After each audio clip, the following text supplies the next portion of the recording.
Buenas tardes, buenas noches, ¿cómo están? Bienvenidos, bienvenidas. Aquí estamos en la tercera edición de DTV para compartir ya casi el final de la semana. No hay tanta actividad hoy en la Cámara de Diputados, pero bueno, sí impacto de las elecciones que va a haber este fin de semana, el domingo más explícitamente en varias provincias y el próximo también, donde se van a definir ya gobernaciones, se van a definir consejos deliberantes, congresos provinciales, así que va avanzando con este proceso. Antes de llegar a julio, más de un tercio de las provincias habrán empezado su proceso electoral para llegar justamente a octubre, la gran definición para conocer, saber qué decide este pueblo argentino sobre quién conducirá los próximos 4 años el destino político de la Argentina. Todo esto tiene mucho que ver con el Congreso, porque en octubre se define el recambio justamente de la mitad de la Cámara de Diputados, un tercio de la Cámara de Senadores, pero muchos de los candidatos y candidatas están acá,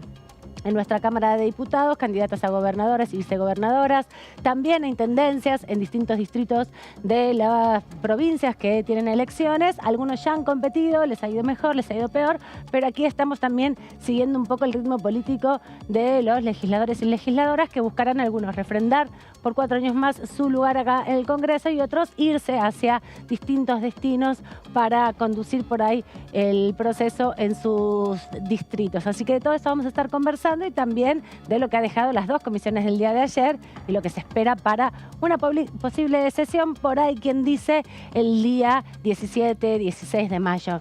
Estas son las fotos de con quienes vamos a estar hablando el día de hoy. El diputado del Frente de Todos de la provincia del Chaco, Pedrini, Juan Manuel Pedrini, también el diputado por la provincia de Río Negro, de Juntos Somos Río Negro, José Luis Di Giacomo. Uno de ellos, el diputado Di Giacomo, además preside la Comisión de Discapacidad, que es una de las comisiones que también estuvo trabajando en el último tiempo, y sobre esos temas vamos a conversar y algunos pendientes que han quedado respecto a las modificaciones de la Ley Nacional de Discapacidad. Así que, ¿les parece? Presento acá a mis colegas y compañeros.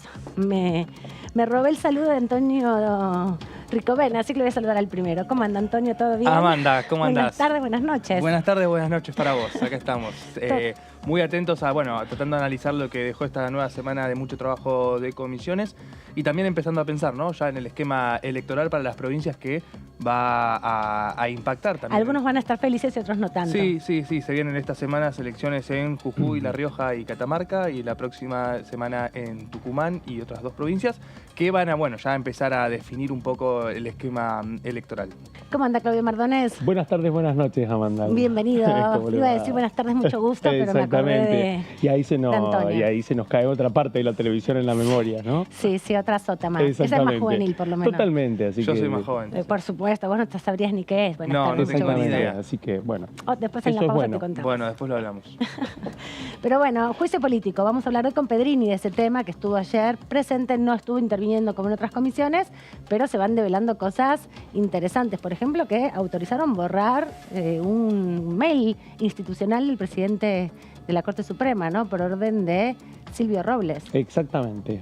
Nuevos datos que empiezan a demostrar que la estructura de la obra social y la investigación vinculada a la obra social del Poder Judicial de la Nación encierra otros capítulos que van directamente a la conducción, a la presidencia de la Corte, y empiezan a surgir además la incidencia de funcionarios que hasta este momento no estaba claro de que tuvieran una incidencia directa en la obra social del Poder Judicial. El tema de que Robles haya podido intervenir ahí, digamos, es otro indicio más que surge de algunas reuniones de la Comisión de Juicio Político, en donde directamente surgen implicaciones directas al entorno de del presidente de la Corte y del resto de los ministros. Sí, y también la revelación de ayer de la lesbofobia y la discriminación por parte de directamente el que era director médico de la obra social, negando un tratamiento de fertilidad asistida y hablando de antinatural,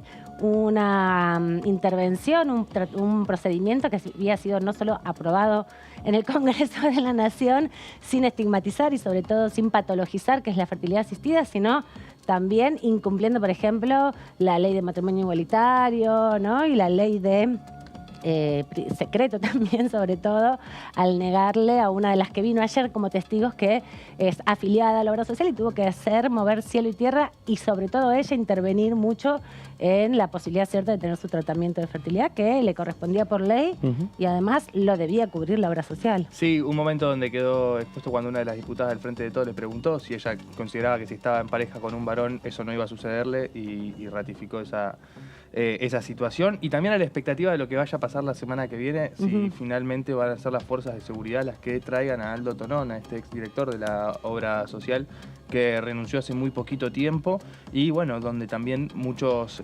apuntan hacia él porque bueno, como director avalaba las distintas irregularidades que se fueron comentando en estas últimas semanas. Y ayer quedó bien claro con la testigo que es afiliada de la obra social y de uno de los sindicatos que además Tonón le negaba tratamiento, ¿no? No solamente estaba esa situación que bien decís, Antonio, de irregularidades en la administración y funcionamiento, sino que tenías que estar cerca del cuarto piso de tribunales para que te solucionaran los problemas cuando tenías inconvenientes de prestaciones de servicio, ¿no? Eso fue la otra testigo que participó de la vocalía, en este caso, del Supremo Maqueda, ¿no?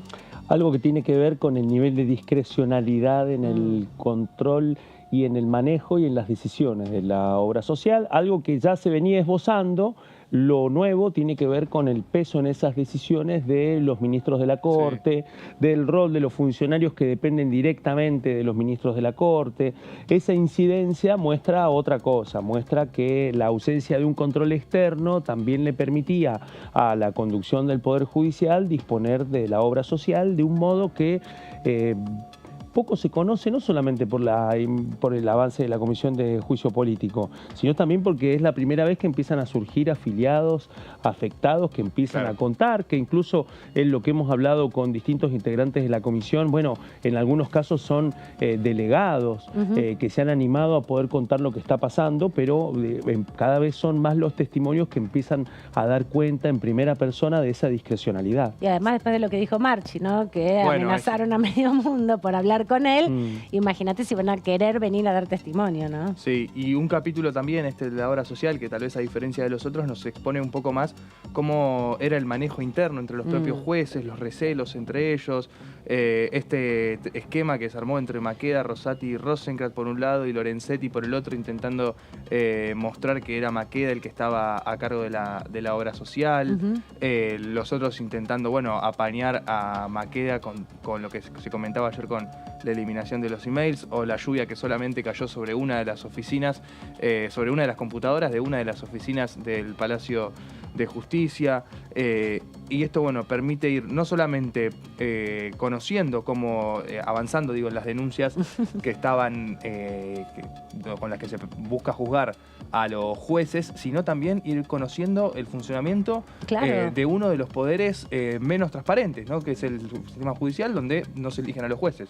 Claro, sí, eso es realmente revelador, la precariedad, ¿no? En que funciona la Corte Suprema en algún sentido, diciendo esto, por ejemplo, uno de los testimonios de ayer, bueno, yo sí, que además llegó hasta conmoverse hasta las lágrimas, quien vino a dar testimonio diciendo, no, bueno, yo hacía todo lo humanamente posible para atender estos reclamos. Bueno, no había ningún sistema después de la pandemia, además, ¿no? Donde todo tendió a digitalizarse.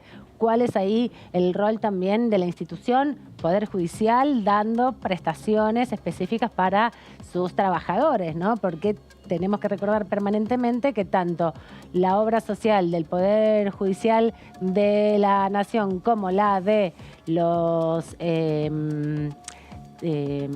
docentes universitarios tienen estatutos propios y no son regidos por la ley de obras sociales. Entonces también ahí hay mucho que conocer, no solamente por la falta de dinero, la falta de administración, sino la falta de control público y la imposibilidad, ¿no? Y la incapacidad que tiene el Estado en definitiva, porque ante estas irregularidades, bueno, han intervenido muchas obras sociales ya en la Argentina, ¿no? Sindicales. Y en este caso sí, y en este caso además las posibilidades de intervención son remotas, son muy pocas, y además nos encontramos con algo que afecta directamente a la familia judicial y a los funcionarios y trabajadores del Poder Judicial.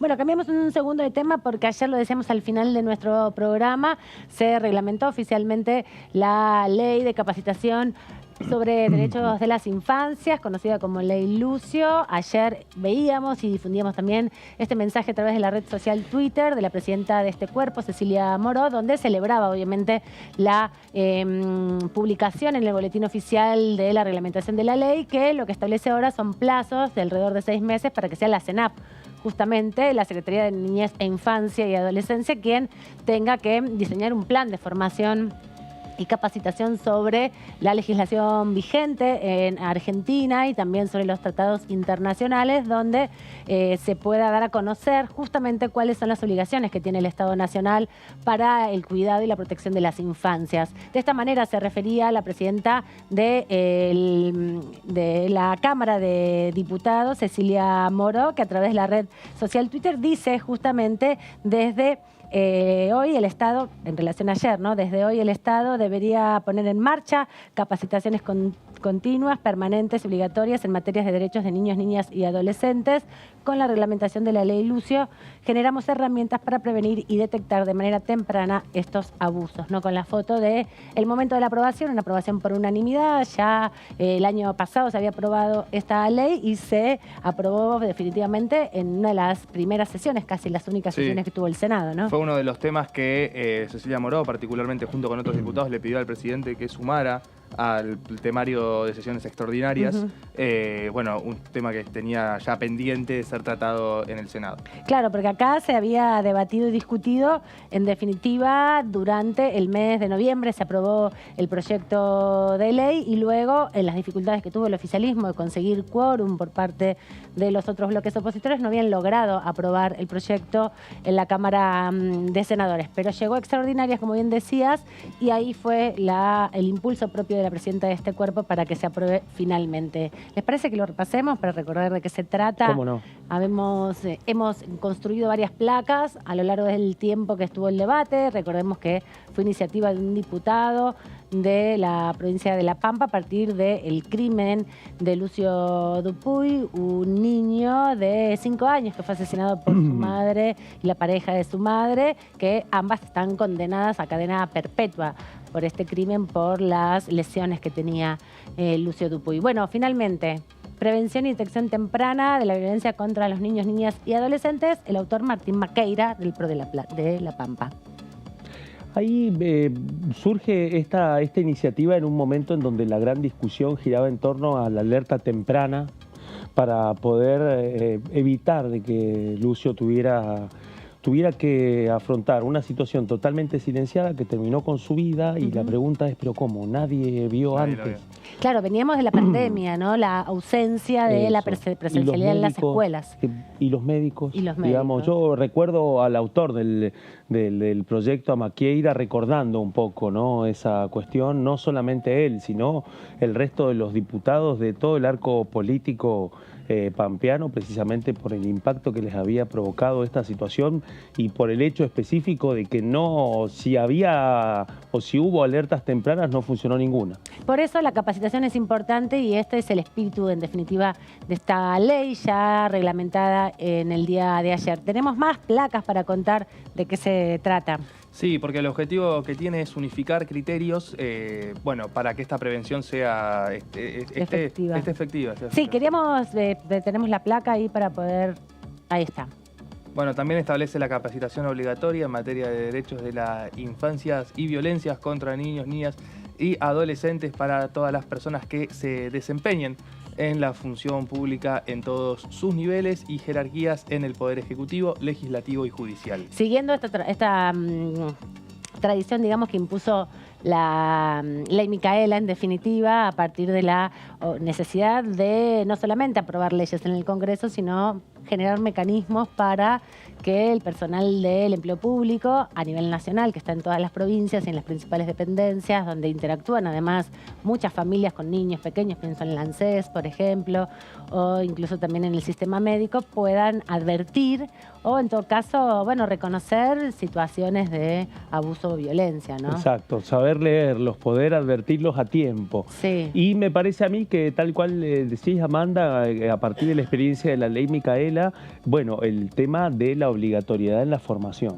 Me parece Y a mí pensaba también, ¿no?, en relación a eso, es importante formarnos porque si no puedes llegar a mandar mucha fruta denunciando Exactamente. situaciones que vos decís son abuso y no tenés ni idea. O diciendo sin saber o repitiendo algo que claro, no ha sido o estigmatizando confirmado. también a familias por situaciones que vos no coincidís, no sé, familias homoparentales, familias de bajos recursos, que hay mucha estigmatización en la Argentina Totalmente. de todas estas distintas condiciones y también hay una mirada sobre la infancia muchas veces en donde hay que hacer una suerte de rescate de complicaciones sin entender realmente qué es lo que está pasando, ¿no? Por eso hay que formarse y ver qué responsabilidades tenemos como adultos. Sí, Porque no es tratar de sacar un pibe y educarlo vos y hacerlo como si no hubiera estado. No, obviamente.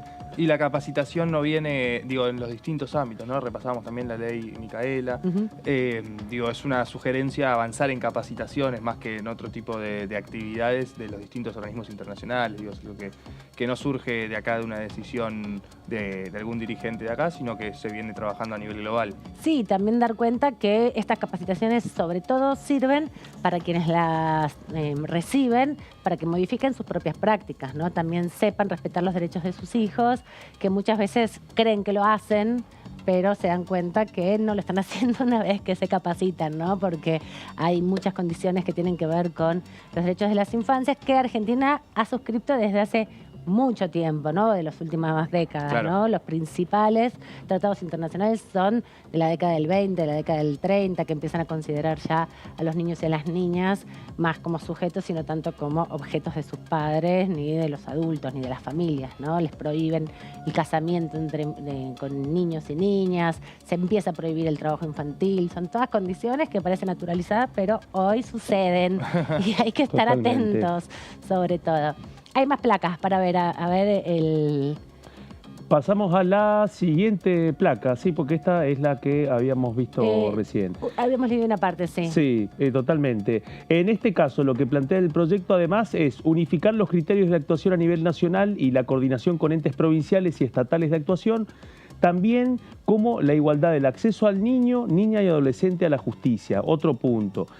Además, el Poder Ejecutivo Nacional, en coordinación con el Poder Judicial de la Nación, tiene la obligación de elaborar un protocolo de actuación para las fuerzas de seguridad, organismos administrativos de niñez y jueces y juezas con competencia en familia. Es mucho más abarcativo en este caso, no solamente trata la capacitación, una perspectiva muy ambiciosa de la articulación entre estados, Exacto. Claro. ¿no? Porque es difícil eso, podés tener criterios generales, pero esas responsabilidades le caben a cada uno de los distritos, en definitiva, ¿no? La vigilancia en términos educativos, sanitarios. Bueno, es que ahí sociales. viene el tema. Hay que ver, por ejemplo, en el caso de la ley Micaela, todavía no se conoce cuál ha sido el nivel de aplicación respecto al nivel de alcance de la formación y el resultado.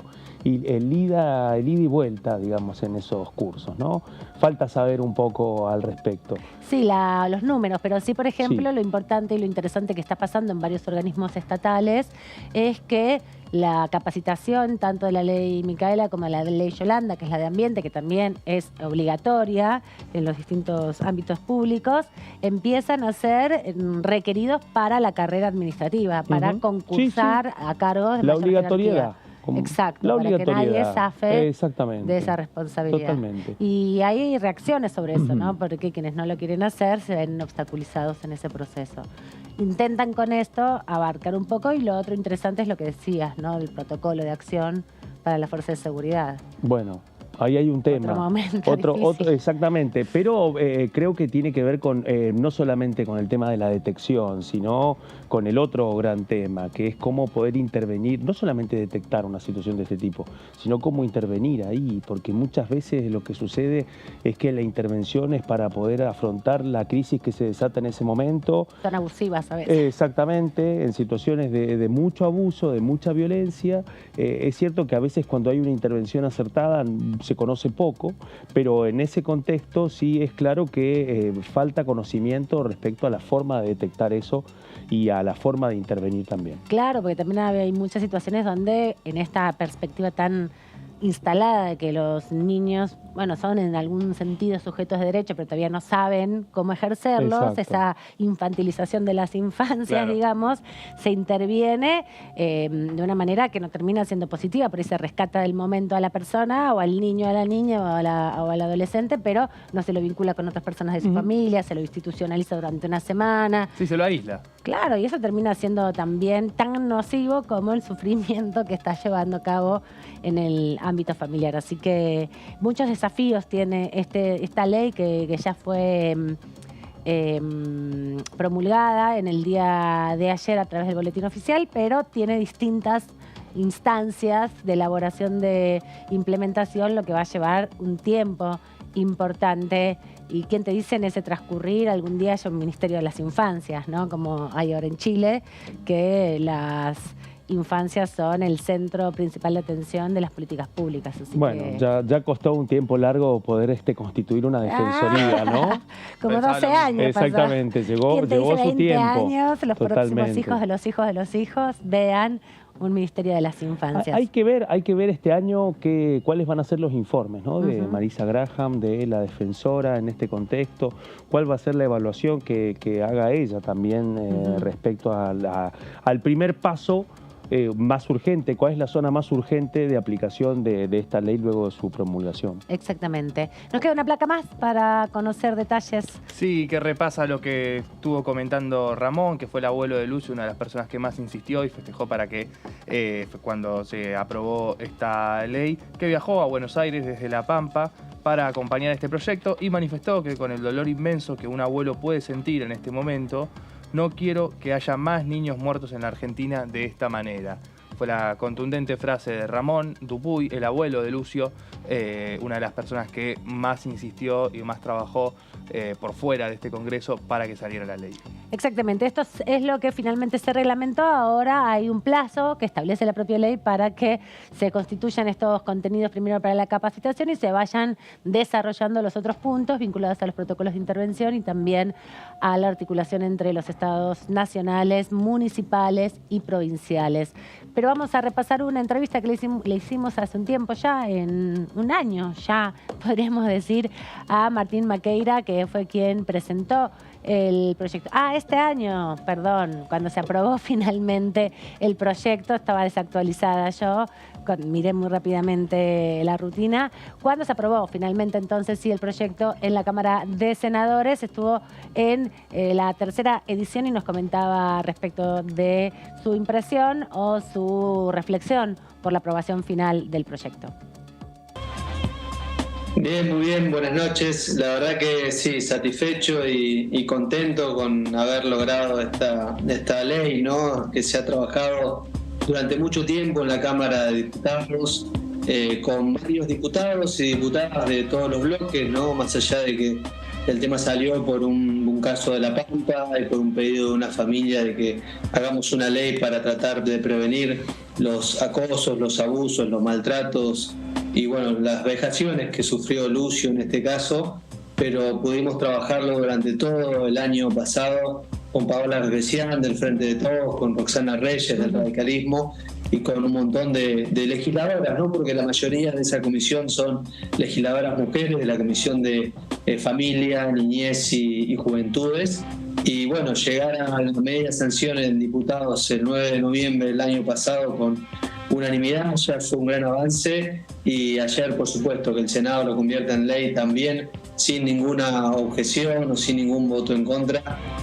Bueno, fue muy reconfortante, ¿no? No puedo decir felicidad porque la verdad que es un tema duro y estamos legislando para prevenir hechos horribles, ¿no? Pero sí, por lo menos alivio, creo que fue lo que sentimos conjunto con la familia, que fueron los principales impulsores de esta ley. Y sobre todo, más allá de la situación en particular que impulsó este proyecto de ley, que ya se convirtió en ley en el día de ayer, es muy importante masificar el conocimiento de las obligaciones que tenemos las personas adultas con la infancia, que tiene el Estado también como instituciones públicas con la infancia, para que todos y todas estemos más alertados y conozcamos mejor los derechos que existen viven y que asisten a las infancias, porque también es responsabilidad colectiva crear un ambiente libre de violencia para las infancias, para que haya un desarrollo mucho mejor, y no es solo una cuestión de las familias, ¿no? Ni de la escuela en particular, es toda una sociedad adulta que no conocemos nada de los derechos de la infancia, digamos. Lo único que repetimos muchas veces es que tienen derechos, pero no conocemos cómo asistir y menos cómo avanzar. ¿Te pareció que se demoró mucho en la aprobación? Porque desde el 9 de noviembre hasta ahora pasaron más de 5 meses. ¿Te hubiera gustado que hubiera habido por ahí más celeridad para comprender la importancia de este tipo de propuestas que además buscan capacitar y no sancionar? Sí, bueno, a ver, uno quería desde el momento que lo presentara que ya se apruebe. En la Cámara de Diputados tuvo un debate largo, de verdad tuvimos 3 comisiones informativas, hubo aportes, hubo dudas con algunos artículos de la ley, pero finalmente pudimos hacer ese texto en conjunto. En el Senado, desde que se aprobó en diputados el 9 de noviembre, tuvo un avance muy rápido en las comisiones, ya llegando a diciembre, y estábamos muy cerca en diciembre del año pasado de convertirlo en ley, en la última sesión del año, bueno, que finalmente no ocurrió. Y bueno, en el verano, en un primer momento no había estado en las extraordinarias, después le hicimos un pedido al presidente y logró incluirlo. Hubo algunos intentos, bueno, el Congreso tuvo otras agendas y algunos conflictos naturales, por así decirlos, entre la oposición y el oficialismo, o debates que pasaban por otro lado. Bueno, ustedes recién nombraban algunos, ¿no? Como el tema del juicio político a la Corte y demás. El Congreso se llevó un poco esa agenda, pero bueno, lo importante es que tenemos ley. Uno quisiera, ya le digo, que esto hubiera estado hace unos meses, pero no fue un retraso demasiado extenso, entendiendo que, bueno, son leyes lo que estamos llevando adelante y que está bien que cada Cámara se tome tiempo para debatir. Bueno, aquí cerramos un poco este bloque de la promulgación finalmente de la ley de capacitaciones sobre los derechos de las infancias, para conocer también la génesis de este proceso. Repasábamos ahí, el 14 de abril había sido aprobado finalmente por el Senado y el 9 de noviembre en la Cámara de Diputados, un proyecto que devino en un debate colectivo porque ya había una preocupación sobre cómo impulsar. Desde el 2017 vienen los diputados y las diputadas repensando la estrategia para hacer una sensibilidad mayor en la sociedad sobre estos derechos, ¿no? ¿Qué derechos asisten en este caso a las infancias, que no son derechos nuevos y que son derechos que en general las personas adultas de una u otra manera sistemáticamente vulneramos y no respetamos, en definitiva, y no contribuimos tampoco al empoderamiento de las infancias? Así que importante esta aprobación. Pero ya tenemos nuestra primera entrevista, la presentamos de esta forma.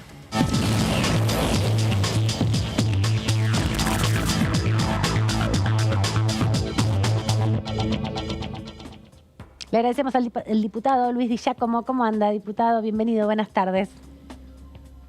¿Qué tal? Buenas tardes, Alma. ¿Cómo te va? ¿Qué dices? Muy bien, estábamos repasando la ley Lucio porque ayer se conoció su reglamentación finalmente. Bueno, se abre otro capítulo ya, que es la capacitación de los poderes del Estado. ¿Cómo va viendo estos procesos de proponer desde el Congreso otro tipo de leyes que no sean tan de castigo y que sean más de promoción de esto, capacitaciones colectivas, acceso a información de legislación que a veces uno no tiene tanto en la cabeza? A ver, los cambios sobre este tipo de cuestiones que hacen a valoraciones, a cuestiones complejas que la sociedad tiene inclusive inscritas mentalmente como una representación social de este tipo de cuestiones, son procesos largos, son procesos complejos y son procesos para los cuales no hay ninguna duda que la posibilidad de concientización es un elemento central. Y quienes tenemos algún poder de decisión sobre estas cuestiones, llámese los poderes legislativos, ejecutivos, judiciales, tienen que ser capacitados, y esto forma parte, primero, de una obligación que hay que asumir cuando uno forma parte de estos poderes, porque es nuestra responsabilidad, y segundo, menos poner en cuestión esos prejuicios que normalmente se tienen sobre cada una de estas cuestiones, ¿no es cierto? O esos juicios que están ligados, por supuesto, a a cuestiones patriarcales o a cuestiones de convencionalismos que no necesariamente hoy responden, o cuestiones incluso que detrás de una supuesta cuestión moral lo que hay es toda una ideología conservadora respecto a estas cosas. Así que todo lo que sea capacitación, concientización y en especial en quienes tenemos la obligación después de trabajar con estos temas, me parece absolutamente útil y necesario. Y además también porque, bueno, la legislación en estos 40 años de democracia, incluso bueno, antes también, porque las leyes son más antiguas, es muy profusa, hay mucha legislación en Argentina y la ciudadanía común no la conoce tampoco. Y como esto también está vinculado a la capacitación de los trabajadores del sector público, es darle también un rol al Congreso distinto para poder difundir de mejor forma, ¿no?, todo el trabajo que ustedes hacen, que a veces queda solamente el día de la votación y nadie se acuerda más de qué se trataba la ley, salvo que tenga que utilizarla para algo, ¿no? Y hemos asumido muchas responsabilidades colectivas sobre las infancias. Es que justamente queda como una cuestión meramente declamativa, si lo único que se hace es hablar del tema, legislar y decir que se debería hacer tal cosa, ¿no? Ya lo hemos discutido esto en más de una oportunidad con el tema de por ejemplo, las leyes que hablan del diagnóstico humanizado, de las leyes que hablan de la necesidad de tener determinado tipo de actitudes tanto en las áreas de salud como de educación, como las judiciales. Bueno, esto hay que ponerle nombre y apellido y hay que avanzar con estas cosas y creo yo que hay que obligatoriamente capacitar a quienes tenemos la responsabilidad de trabajar con estos temas. ¿Qué tal, Giacomo? ¿Cómo le va? Buenas tardes, buenas noches. Acá lo saluda Antonio Ricovene. ¿Qué tal? ¿Cómo te va, Antonio? Aquí andamos. Estoy en este momento, no sé si estoy bien con la señal porque en realidad estoy en San Carlos de Bariloche. Recién vengo de Bolsón, estoy, digamos, no estoy en mi lugar habitual. Manejo. Estamos recorriendo. Hoy es el día del combatiente del fuego, ¿no es cierto? Combatientes de los incendios forestales. Los brigadistas. Entonces, bueno, nosotros tenemos un organismo que se llama SPLIF, que es el Servicio Provincial de Lucha contra Incendios Forestales, que inclusive no trabaja solamente en nuestra provincia, sino que en más de una oportunidad han viajado a otras provincias y han ido a otros países también. Es un servicio que entre la provincia y la nación está muy bien equipado, digamos, y se ha formado mucha gente y bueno, hoy fuimos a saludarlos, a hablar con ellos y de paso a comprometernos para ver si en la próxima sesión podemos tratar una ley que ya está aprobada en el Senado y que tiene que ver con un régimen previsional especial, porque obviamente son bomberos y que trabajan en las peores condiciones, generalmente en zonas inaccesibles, en zonas de montaña, y bueno, creo yo que ameritan consideración especial en ese sentido. Yo le quería preguntar, Giacomo, bueno, se van a venir 3 elecciones provinciales para esta semana, 3 para la semana siguiente. Su provincia ya eligió autoridades provinciales, pero bueno, ¿cómo espera que esta dinámica pueda impactar hacia adentro de los distintos bloques? Usted integra un bloque provincial junto con el bloque de los diputados por Misiones. Pero ¿cómo piensa que puede llegar a darse esa dinámica de bloques provinciales en este contexto donde, bueno, empieza a haber la posibilidad de cambios en las autoridades y de recambio en las bancas? A ver, yo y nosotros hemos tenido específicamente una elección y quiero decir que tanto yo por mi parte en la comisión como el senador en una sesión que tuvo 3 días antes de la elección provincial hemos concurrido, dimos el presente y estuvimos trabajando. Creo que no hay excusas, no estamos en los tiempos de la declaración de la independencia donde íbamos en carretas, tampoco en colectivos, entonces nadie puede tener excusas para hacerse el tiempo necesario para venir y trabajar cuando toca una comisión en la cual tiene que participar o cuando hay una sesión. Así que no debería haber ninguna interrupción por este tipo de cuestiones en particular. De hecho, bueno, ahora hemos fijado para el 17 una sesión, la semana que viene hay comisiones, así que calculo yo que va a funcionar. No debería, digamos, desde el punto de vista de la presencia. Después que esto, obviamente, el año electoral condiciona posicionamientos políticos, situaciones en las cuales se puede o no discutir determinadas cosas, esto hay que reconocerlo porque, bueno, es un dato real donde nadie, previo a una elección, va a hacer cosas que estén en contra de sus posibilidades electorales, ¿no? Y en cuanto a lo político, ¿ve la posibilidad de ampliar su interbloque, de trabajar con otros diputados, de sumar más espacios? Hay muchos movimientos. Claro. Por lo menos ha sido, digamos, ha sido nuestra intención. Esto se deberá, además, con la nueva conformación de la Cámara a partir del 10 de diciembre, después que transcurran las elecciones nacionales.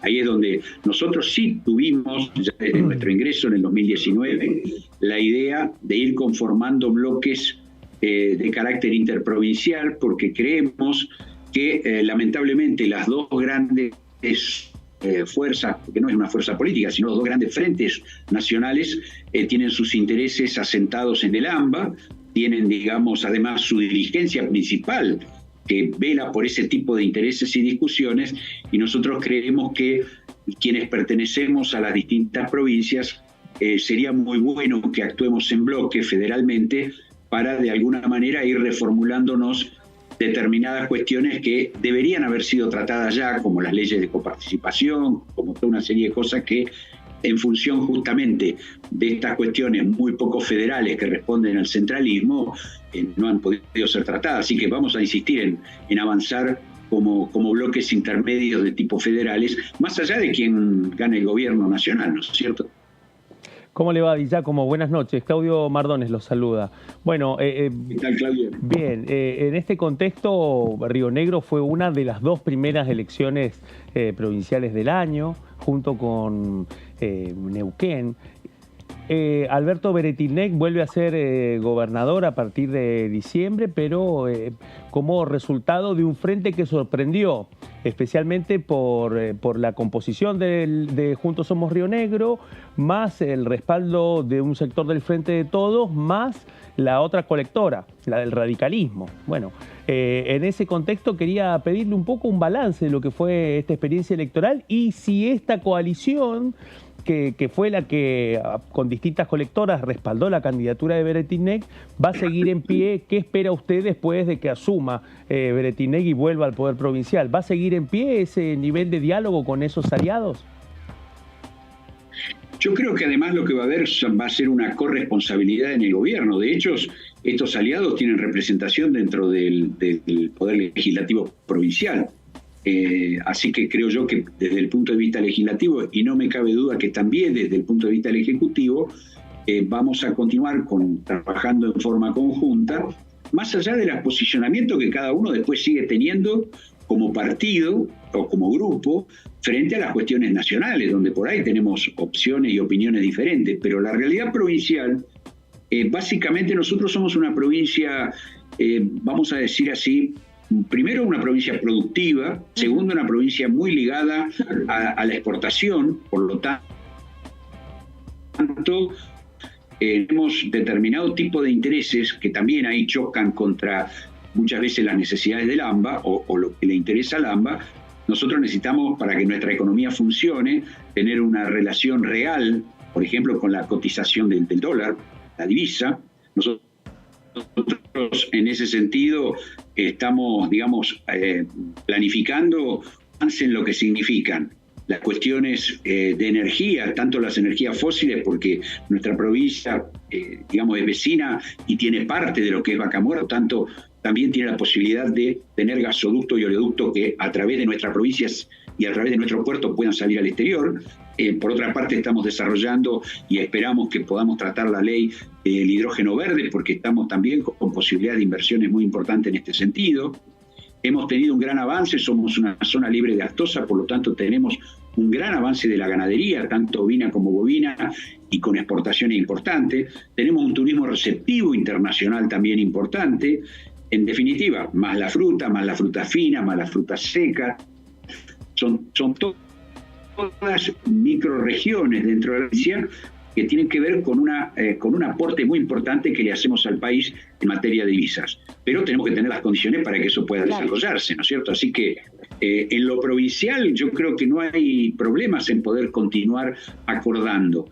En lo nacional seguramente vamos a tener diferencias y vamos a tener que ponernos muy firmes en la defensa de nuestros propios intereses, ¿no? Y decía como en lo nacional, antes en la respuesta anterior hablaba de, bueno, alguien que le pueda dar una perspectiva federal al debate que tienen las grandes coaliciones enfocadas en el AMBA. ¿Cómo ve en ese sentido la candidatura que lanzó Juan Schiaretti?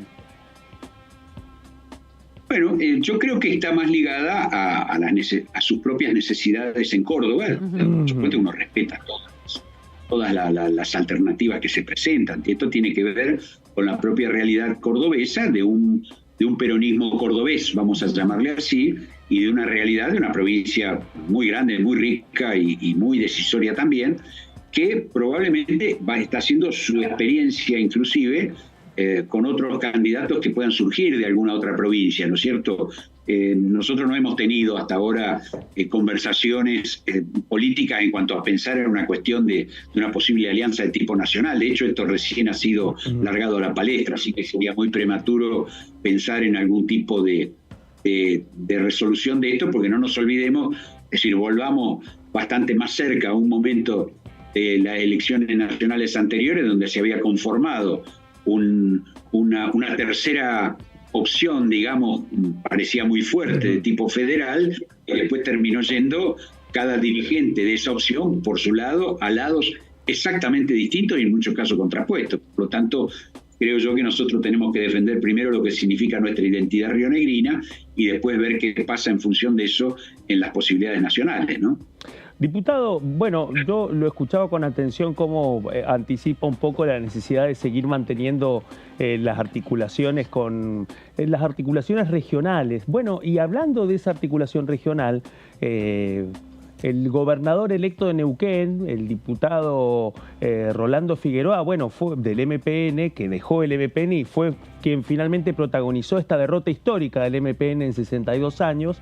Bueno, ha sido un interlocutor permanente de Juntos Somos Río Negro, sí, especialmente por los temas patagónicos. Entonces, desde ese lugar, desde esa cercanía con Neuquén y de esta cercanía a partir de este fenómeno que significó la derrota del MPN en 62 años, a partir de una figura que viene del MPN, que fue vicegobernador de la provincia, quería pedirle cuál es su apreciación, cuál es su lectura respecto del desenlace de las elecciones neuquinas y si Figueroa va a poder gobernar a partir del 10 de diciembre sin el MPN o va a volver al MPN finalmente después.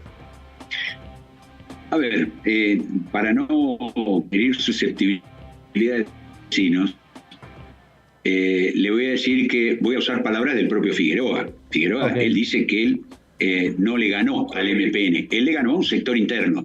Y él se considera también tradicionalmente, de hecho ha sido principal protagonista dentro de los últimos años del MPN, así que acá no hubo un partido nacional que le ganó al partido provincial. Acá hubo una variante del partido provincial que seguramente tendrá su recomposición y creo yo que además va a primar en esto el diálogo y la posibilidad de recomponer la fuerza provincial. No me cabe. Ay, se escucha medio cortado. Lo que están cambiando.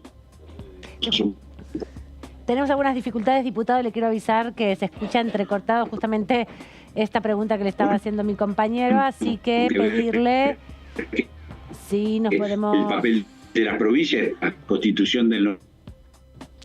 Se escucha todo muy entrecortado. Por ahí, para poder escucharlo, si lo reconectamos o si por lo menos puede retomar el diputado la respuesta a tu pregunta para poder, bueno, escucharla en su totalidad, ¿no? Porque es un poco difícil. Pero lo que decía Di Giacomo, justamente desde la perspectiva de las provincias, es otra, la realidad, ¿no? Totalmente. Y con la cercanía a partir de la coyuntura neuquina, a partir de lo que fue el resultado de estas elecciones, especialmente por lo que significó, lo que decíamos, la derrota del MPN, en un contexto en donde, bueno, fue una derrota impulsada y protagonizada por quien fuera un dirigente importante del MPN y que fue también vicegobernador del actual gobernador Omar Gutiérrez, ¿no? Es en ese contexto en donde sucede este veredicto de las urnas con otra particularidad, que es que, por una parte, Figueroa es el ganador de una lista que contaba con 9 colectoras, en donde entre ellas había aliados del Frente de Todos, ¿no? O sea, tenemos por lo menos 2 colectoras cercanas y que forman parte del Frente de Todos, y a la vez, en el tercer lugar, Ramón Rioseco, intendente del Frente de Todos, también era el otro sector del oficialismo que también competía y que perdió con Figueroa. Sí, y hay ahí también un intento de explicación, que la realidad de las provincias es muy diferente a la realidad nacional, pero en definitiva, bueno, lo que resulta de la elección nacional también hacia las cámaras es fundamental para la gobernabilidad, ¿no? Porque las relaciones tan parejas que hay entre los principales bloques políticos a nivel nacional hacen la diferencia. Si vos tenés una buena o mala relación, si negociás con el gobernador o las negociaciones se dan acá en la Cámara, va cambiando el espectro. Sí, hay un elemento ahí que en este caso específico también entre las colectoras que respaldaron a Figueroa, también está el PRO, que obtuvo el 4% de los votos dentro de la cosecha que protagonizó Figueroa. Ahí hay una diferencia con Río Negro, porque en el caso de la reelección de Beretilnec, bueno, fue el radicalismo el aliado, desde Juntos por el Cambio, que se alió a Juntos Somos Río Negro, ¿no? Claro, pero esas alianzas después no tienen su correlato en las cámaras, porque ahí son otras las posiciones que se van tomando, bueno, ¿no? Lo nuevo es eso, que hay un sector, digamos, del frente de aliados del Frente de Todos neuquino, que se alía con un sector del MPN para derrotar a otro sector del MPN, ¿no? Ahí hay un elemento muy particular de lo que implica este giro para la hegemonía de 62 años del MPN. Pero ¿no? también para entender luego desde los territorios cómo se puede demandar, impactar, traccionar debates que son propios de las provincias o que impactan de manera directa en las provincias. Sí. Y no... Además, provincias muy estratégicas para los próximos gobiernos, ¿no? Sí. Estamos hablando de Neuquén, lo que traía Claudio recién el caso de Figueroa, también de Río Negro, con lo que tienen que ver con los hidrocarburos, con la finalización del gasoducto. Digo, más allá de que el discurso de son las primeras provincias que eligen elecciones, son las provincias más alejadas de la elección nacional que tengan que ver con las cuestiones provinciales, bueno, también son provincias que van a ser estratégicas para los próximos presidentes, donde los candidatos van a ir a buscar esos apoyos. Pero bueno, esa es un poco la dinámica del federalismo, ¿no? De esta conformación que tiene el Estado-Nación Argentina, y hemos recuperado a Di Giacomo para que te responda. Diputado, Di Giacomo anda todavía por ahí. Sí, gracias. Se había entrecortado mucho. Sí, estamos... Es bastante inestable en las zonas de montaña. Bueno, es un tema todavía nuestra conexión a Internet en el interior del país, ¿no? Sí, una deuda Tenemos pendiente. sus momentos de... Bueno, no Así pudimos que, escuchar la respuesta porque justo cuando estabas empezando a responderle a Claudio se entrecortó y preferimos reconectarte. Así que esperamos tu contestación.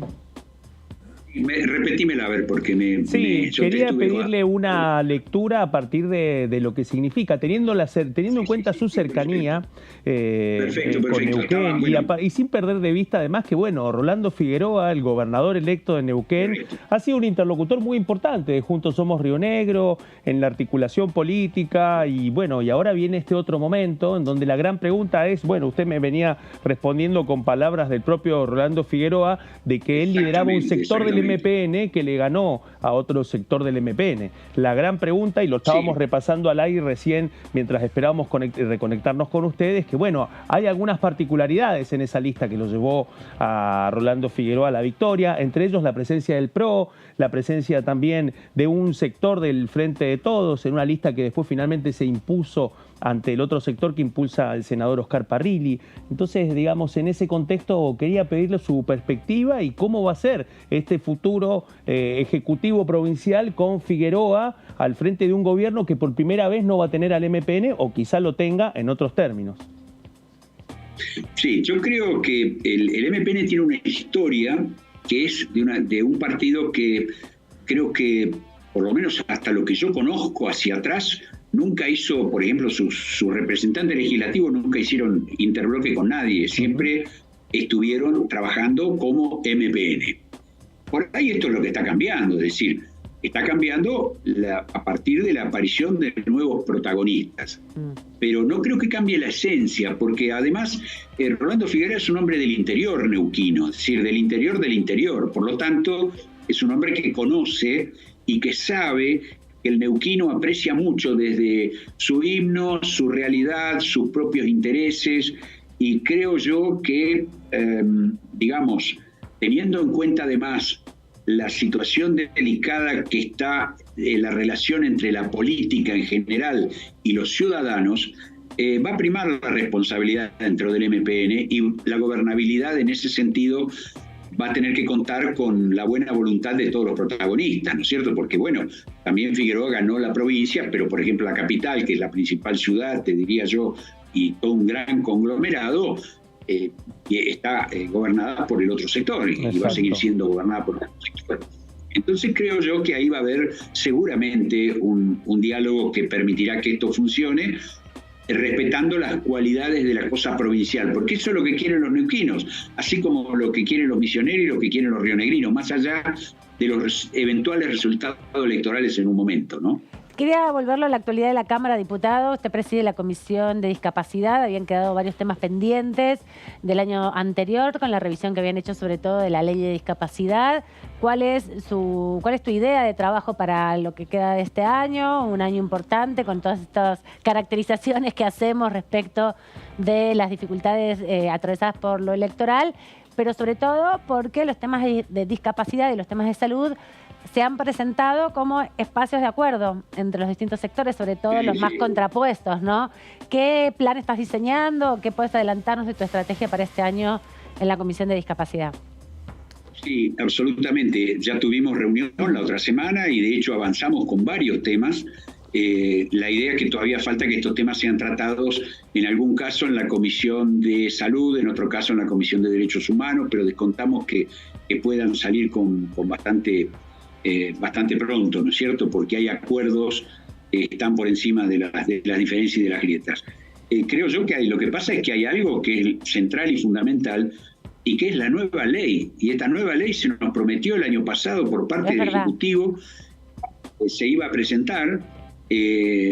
Supimos que estuvo inclusive en Secretaría General, y estuvo analizada dentro de la propia Casa Rosada. En carpeta, digamos. Carpeta. La última noticia que tuvimos es que el propio señor Galarraga, que preside la Agencia Nacional de Discapacidad, le había llevado el texto, así nos dijeron, yo no lo puedo afirmar contundentemente, pero organizaciones que además estuvieron presentes nos dicen que esto, hasta el Papa conoce este texto. Nosotros los diputados de ningún signo, ni siquiera los diputados oficiales, lo conocemos. Entonces estamos esperando eso. Creo que una vez que tratemos, esa es la ley central, que además va a meritar un debate que seguramente va a llevar un largo año.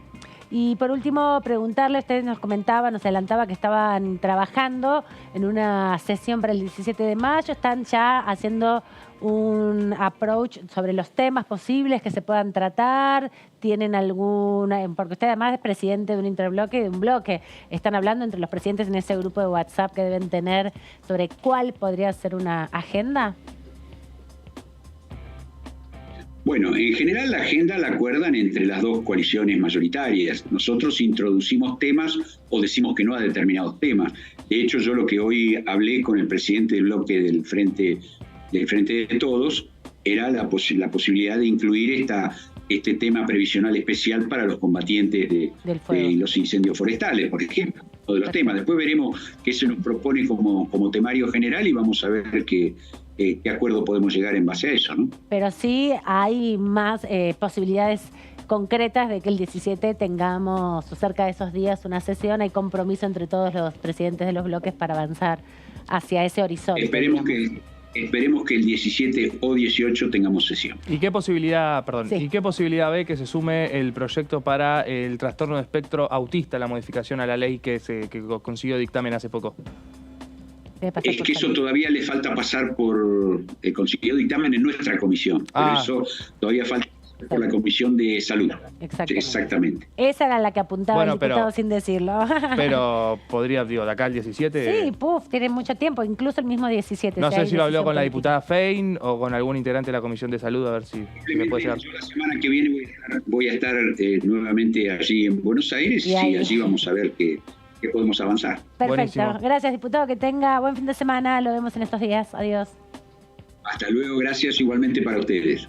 Adiós. Y justamente hablaba el día del de los combatientes, les combatientes de los incendios. Hoy veía justamente a un fotógrafo que ha sido fotógrafo de la casa, Gustavo Molfino, en su Instagram, a quien recomiendo siempre que sigan, que ahora realiza sus tareas de fotógrafo en el Ministerio de Ambiente y publicó en su red social una serie de fotografías justamente del intenso trabajo que hacen las y los brigadistas, que lo que se busca es un régimen especial, es un universo pequeño, 800 personas, no es un universo grande, no tiene un impacto en el desfinanciamiento del sistema previsional, sino que lo que reconoce es que es un trabajo de riesgo, ¿no? Un trabajo de diferente riesgo, al de cualquier persona que a los 60 años se jubila, si es varón, o 65 si es mujer. Totalmente. ¿No? Más con una actividad y con el tema del combate del fuego que, insisto, toma visibilidad cuando empiezan los incendios forestales y después entra en otra etapa, ¿no? El pánico, ¿no? Exactamente. El fuego en la sierra, sí. el fuego en la montaña, en los humedales. Exacto. Así que vamos a ver si en la sesión del 17 puede... Ojalá, sería una deuda pendiente, ¿no? Porque esto vino del Senado. Recuerdo que la diputada Anabel Fernández Agasti, pero también el diputado Cobos había impulsado el proyecto. Sí. Trabajan bastante juntos, Sí, ¿no? trabajan mucho en eso, sí. El eje de paz mendocino, Sí. a los dos Para- lados de la Cámara, exactamente. Y que antes, digamos, estaban del otro lado Compartían, ambos, ¿no? compartían. Me quedo con algo que dice Di Giacomo, ¿no? Habla de misioneros, rionegrinos y neuquinos, ¿no?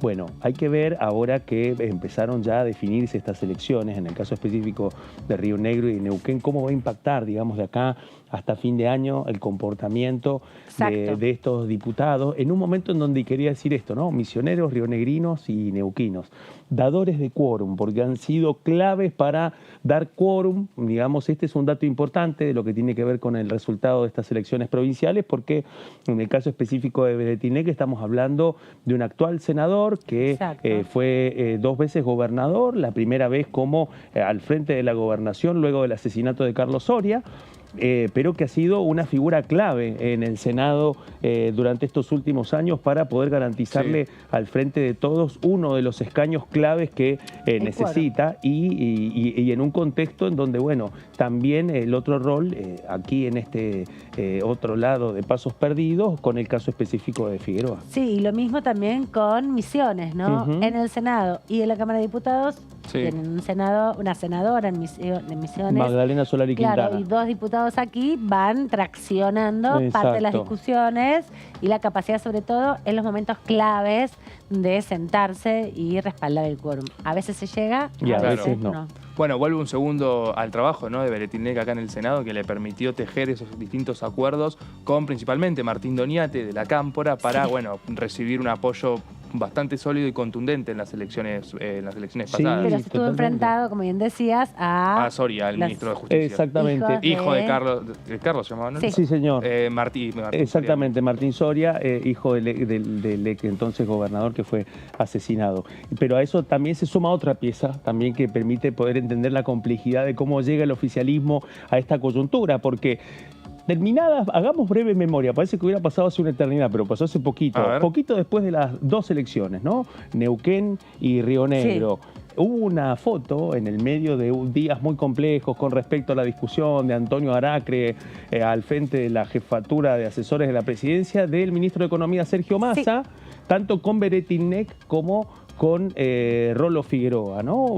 Foto en el 5º piso del Ministerio de Economía, toda una demostración también, porque ese es el otro componente a partir de la relación del Frente Renovador y del masismo con estas 2 fuerzas provinciales, un vínculo que también en parte se construyó en esta Cámara de Diputados, pero la otra parte la tuvo desde que sentado en la silla eléctrica del Palacio de Hacienda, bueno, empezó a regular esa relación desde otro lugar con 2 fuerzas provinciales que buena parte pusieron en las elecciones buena parte de su gestión a prueba. Sí, y también tienen un lugar muy particular, importantísimo en la producción energética, en el eje energético productivo, que es la gran apuesta propuesta que tiene el Frente de Todos con la construcción del gasoducto y también con la posibilidad de sustituir importaciones en esa materia.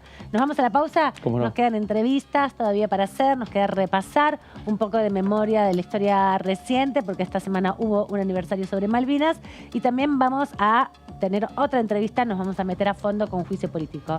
No se vayan, quédense un ratito que volvemos en instantes.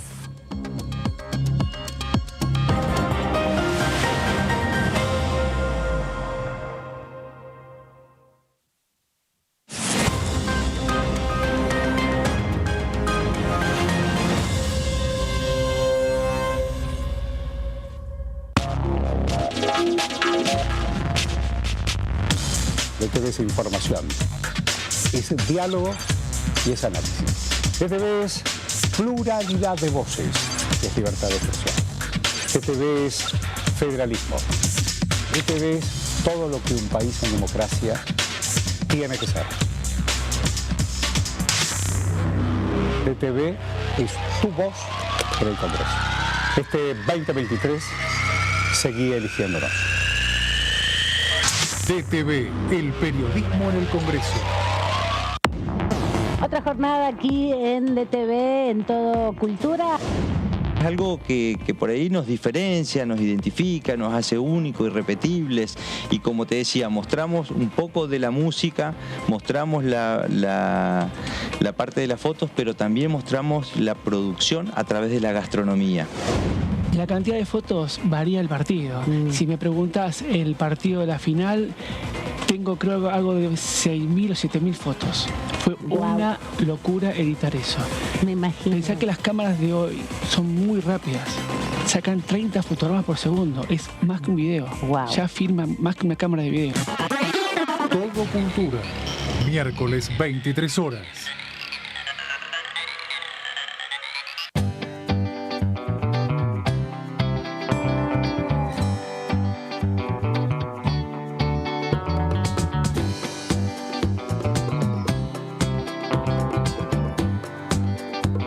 Para hacer visible y formalizar el trabajo en casas particulares, creamos el programa Registradas, generando empleo digno y de calidad.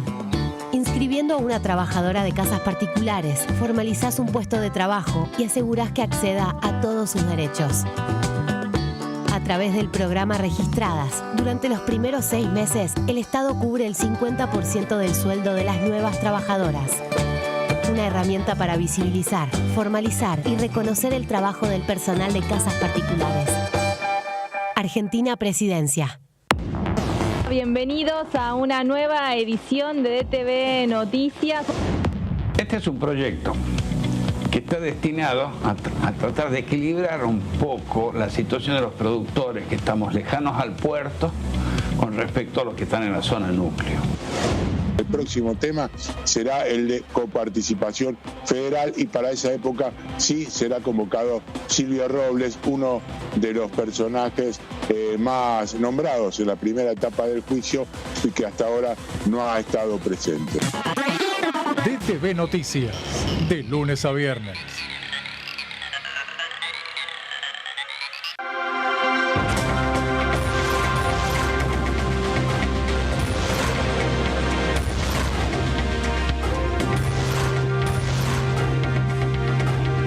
Ellos son tu voz en la tercera edición.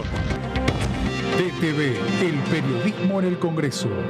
Continúa abierto el registro de acceso para los subsidios a la energía. Ahí podrás realizar la solicitud para acceder a los subsidios de gas y electricidad. Ingresá a www.argentina.gov.ar/subsidios y completa el formulario de inscripción. Acordate de tener las facturas a mano, ya que se te van a solicitar datos de medidor y número de usuario. No hace falta que el servicio esté a tu nombre. Con la segmentación energética, construimos un sistema energético más justo y sustentable y seguimos acompañando a quienes más lo necesitan. Secretaría de Energía, Ministerio de Economía, Argentina Presidencia. DTV es información, diálogo, análisis. DTV es federalismo, pluralidad de voces, libertad de expresión. DTV es todo lo que un país en democracia tiene que ser. DTV es tu voz en el Congreso. Este 2023 seguí eligiéndonos. DTV, el periodismo en el Congreso.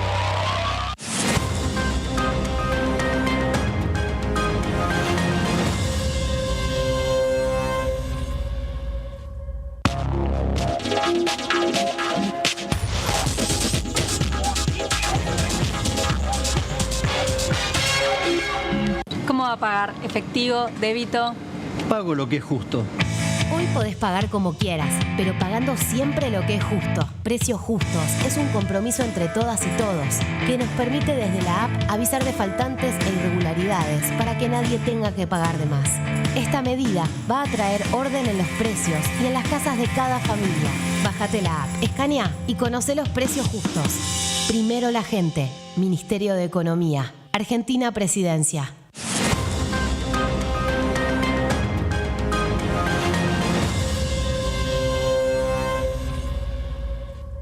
Exportamos bienes por más de 88.000 millones de dólares en 2022. Y detrás de ese dato hay un movimiento económico que llega a cada rincón del país. Primero la gente. Ministerio de Economía. Argentina Presidencia.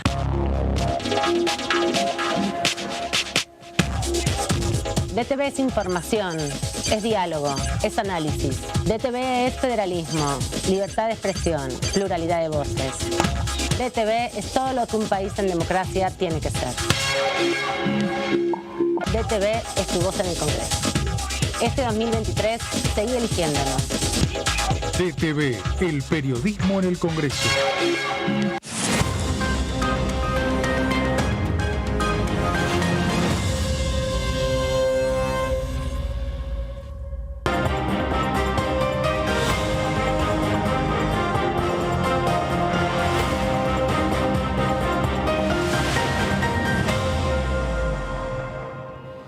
Y les comentábamos antes de irnos a la pausa que esta semana se cumplió una efeméride vinculada a Malvinas, porque el 2 de mayo se cumplieron ya 41 años del hundimiento del Ara Belgrano, el momento o la situación a un mes del inicio de la guerra de Malvinas más paradigmático, ¿no? Y que anticipó en definitiva una de las situaciones de precipitación también del desenlace final que tuvo la pérdida, ¿no? Y la capacidad militar que tenían sin duda los ingleses sobre las tropas argentinas.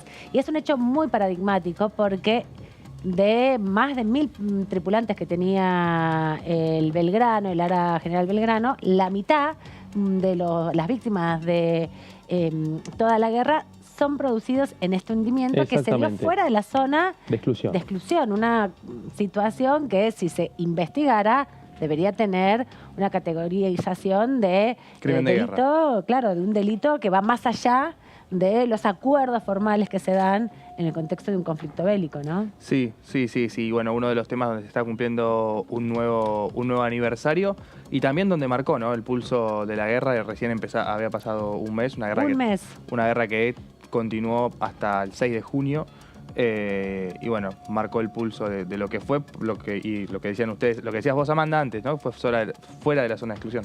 Exacto, y también es importante en definitiva tomar en cuenta esto porque, bueno, obviamente el 2 de abril lo señalizamos como una fecha importante, es el inicio, es el traslado del desembarco dentro del puerto argentino, justamente la recuperación de las islas, el izamiento de la bandera. En un ratito vamos a estar repasando un fragmento de una entrevista que hicimos con uno de los fotógrafos que estaba casualmente, Rodolfo Wallman, en ese momento en las islas y pudo retratarlo. Pero da cuenta también de poder profundizar nuestra perspectiva sobre Malvinas. Hay una capacitación obligatoria también sobre el tema, pero para poder amplificar el efecto que ha tenido este hecho tan fundamental en la guerra, que es la continuidad de, bueno, una dimensión de desproporcionalidad de las fuerzas, ¿no?, que se da entre una fuerza imperial como es la inglesa y, bueno, nosotros, en definitiva, solos contra el mundo. Desproporcionalidad de la fuerza que sigue presente a partir de la ocupación de de las islas y la presencia de la base militar que el gobierno argentino sigue denunciando sistemáticamente. Ahora, con el dato nuevo denunciado por la Cancillería Argentina de que las tropas que están en la base militar de Monte Apacible tienen instructores kosovares. Pero bueno, 323 tripulantes muertos en esa jornada del 2 de mayo de 1982, 649 argentinos muertos durante la Guerra de Malvinas, es decir, de que estos 323 significan el 50% de las víctimas argentinas durante la Guerra de Malvinas.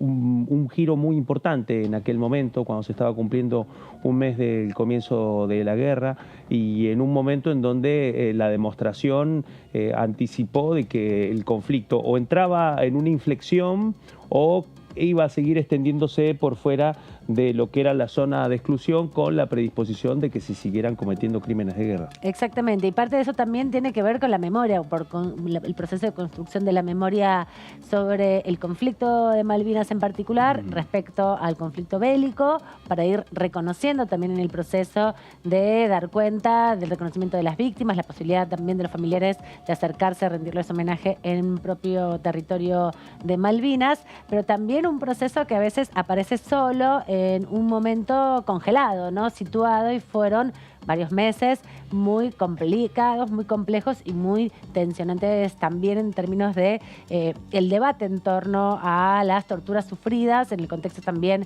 de la dictadura cívico-militar que llevó esta situación del intento de recuperación vía armada, vía guerra del territorio de Malvinas y las Islas Sándwich también. Vamos a repasar, si les parece, porque el año pasado este Congreso tuvo una serie de acciones importantes, no solamente reconociendo a los trabajadores que han sido combatientes y son sobrevivientes de la guerra, no solamente reconociendo al primer diputado que llegó como soldado raso a ocupar una banca siendo sobreviviente de Malvinas, que es el diputado Leiva, sino también que se hizo un programa especial para celebrar los 40 años de Malvinas. Vamos a repasar la entrevista a Marcelo Jorge Paz, que es marinero y estuvo sobreviviente de el Belgrano.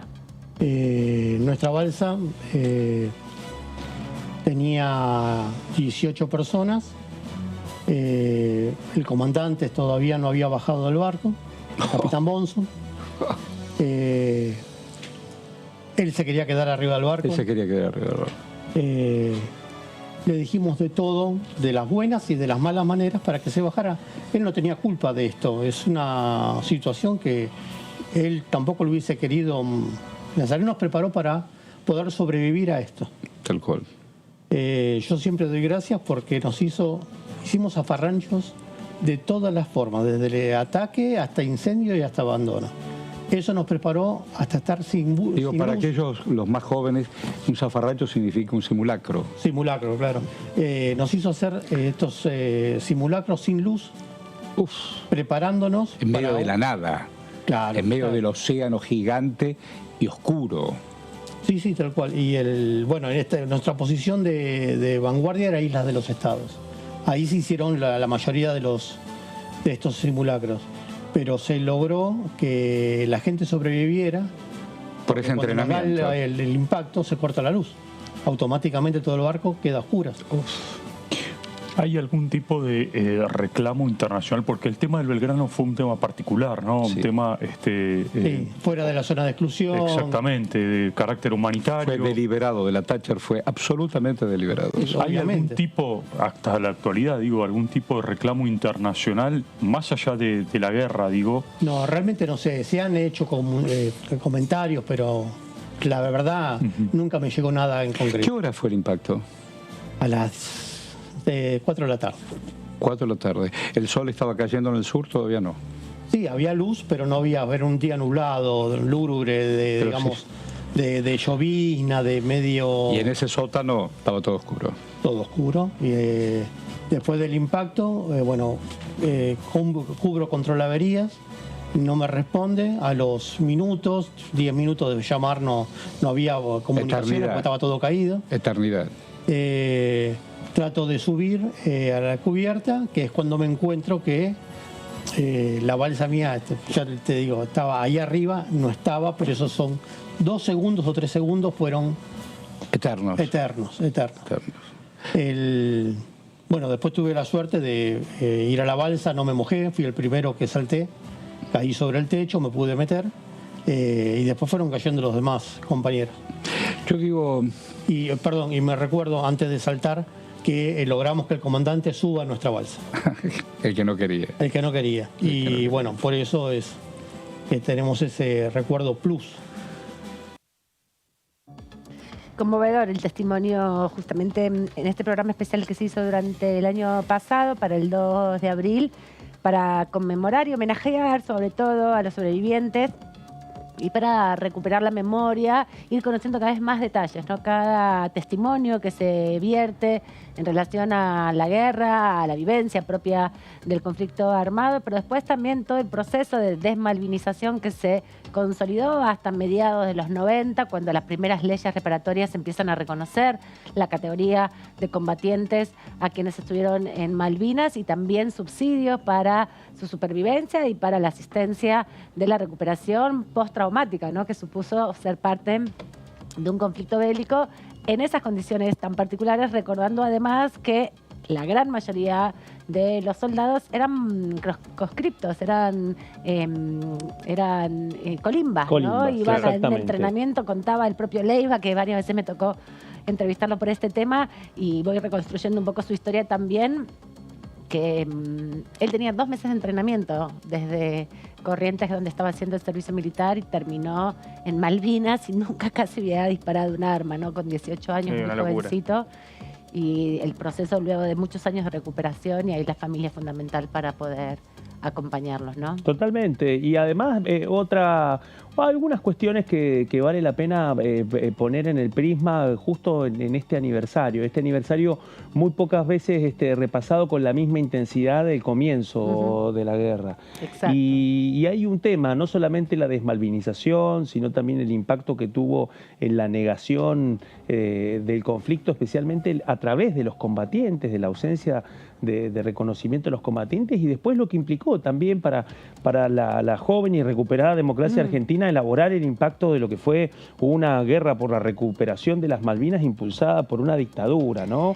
Con esa foto tan paradójica del comienzo de una plaza de Mayo llena respaldando la recuperación de las Malvinas en la misma plaza en donde 3 días antes, el 30 de marzo de 1982, la misma dictadura que estaba protagonizando el inicio de la guerra había reprimido una masiva movilización de trabajadores, ¿no? Algo estaba en un proceso crujiente dentro de lo que era ese año de la dictadura militar y lo que implicó la inflexión para siempre del intento bélico de recuperar las Malvinas y lo que implica para la recuperación de la democracia por el debilitamiento de la dictadura luego de esta derrota bélica terrible, sufrida en su mayoría por jóvenes colimbas que estaban conducidos por una parte de la oficialidad, algunos de ellos investigados todavía judicialmente por tortura.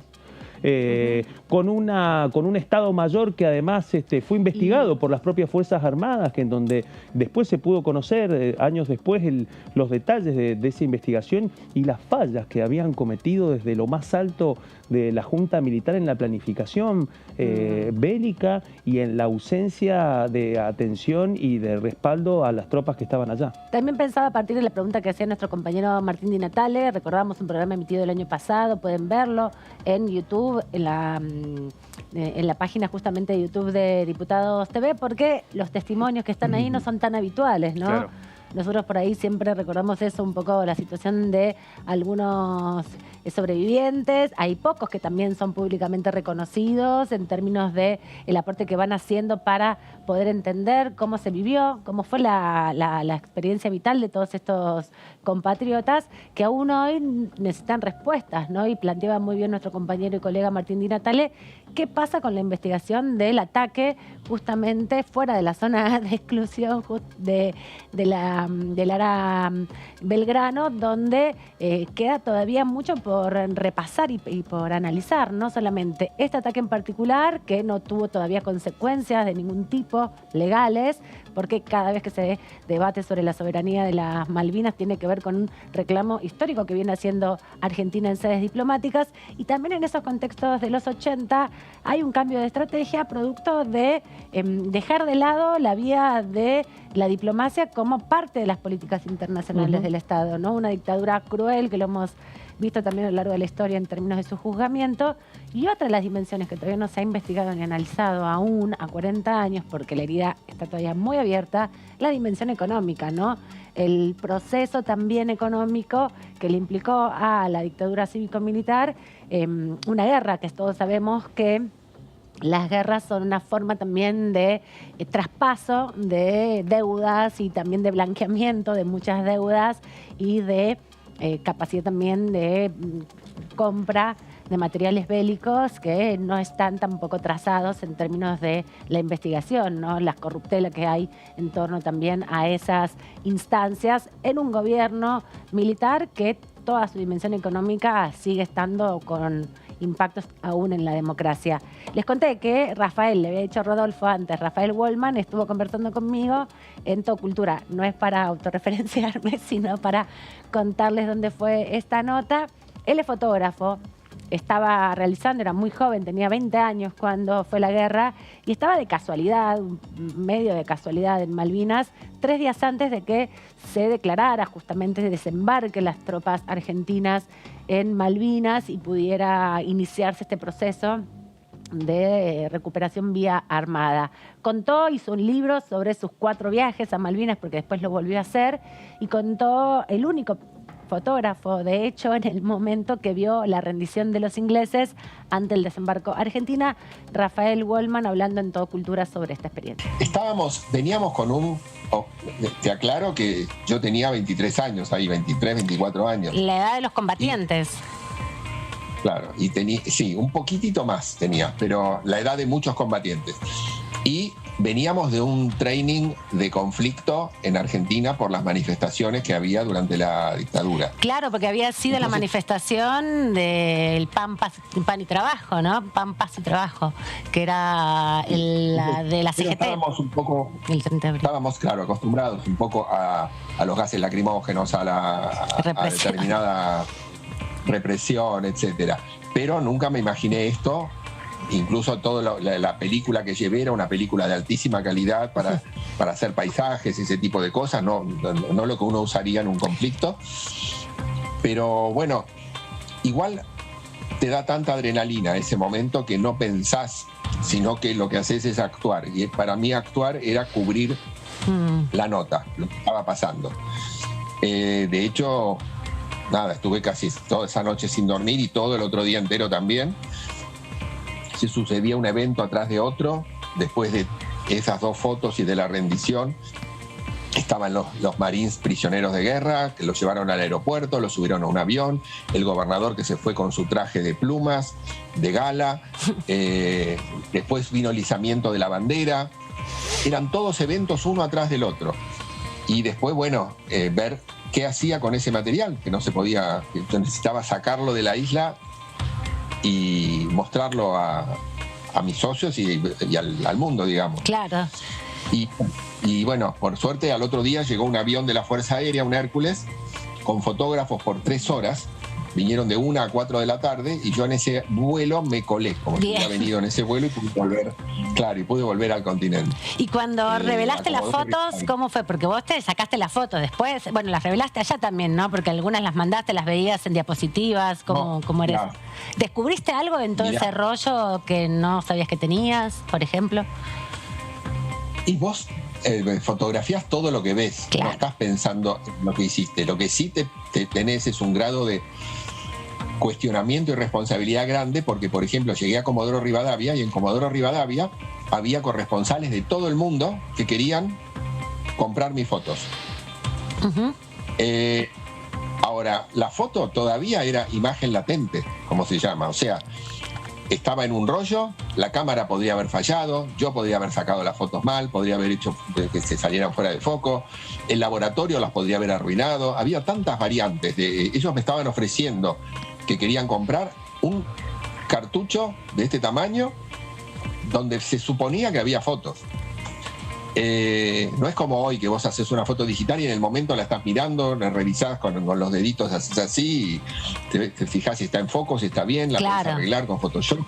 No, era otra situación. Claro, era otra técnica. Después hubo todo un operativo con un avión particular que puso Editorial Atlántida, se revelaron las fotos al otro día a la mañana, que era un domingo, se hicieron copias, duplicados, en esa misma tarde. Uno de los dueños de la agencia Gamma francesa subió a un avión con el material original y se fue a París. Bien. Y de ahí se distribuyó a 50 países en el mundo. Y bueno, y se publicó realmente en todos lados. También le recomendamos que lo sigan en redes sociales, sobre todo en Instagram, a Rafael Wallman, el único fotógrafo que fue testigo del rendimiento de los ingleses ante el intento de recuperación de las islas. Nos parecía importante también hoy que estamos repasando el hundimiento del Ara Belgrano, donde fallecieron muchos de nuestros compatriotas, que fue el 2 de mayo, justamente como estábamos rememorando. Nos vamos a seguir recordando Malvinas, no solamente en las fechas paradigmáticas.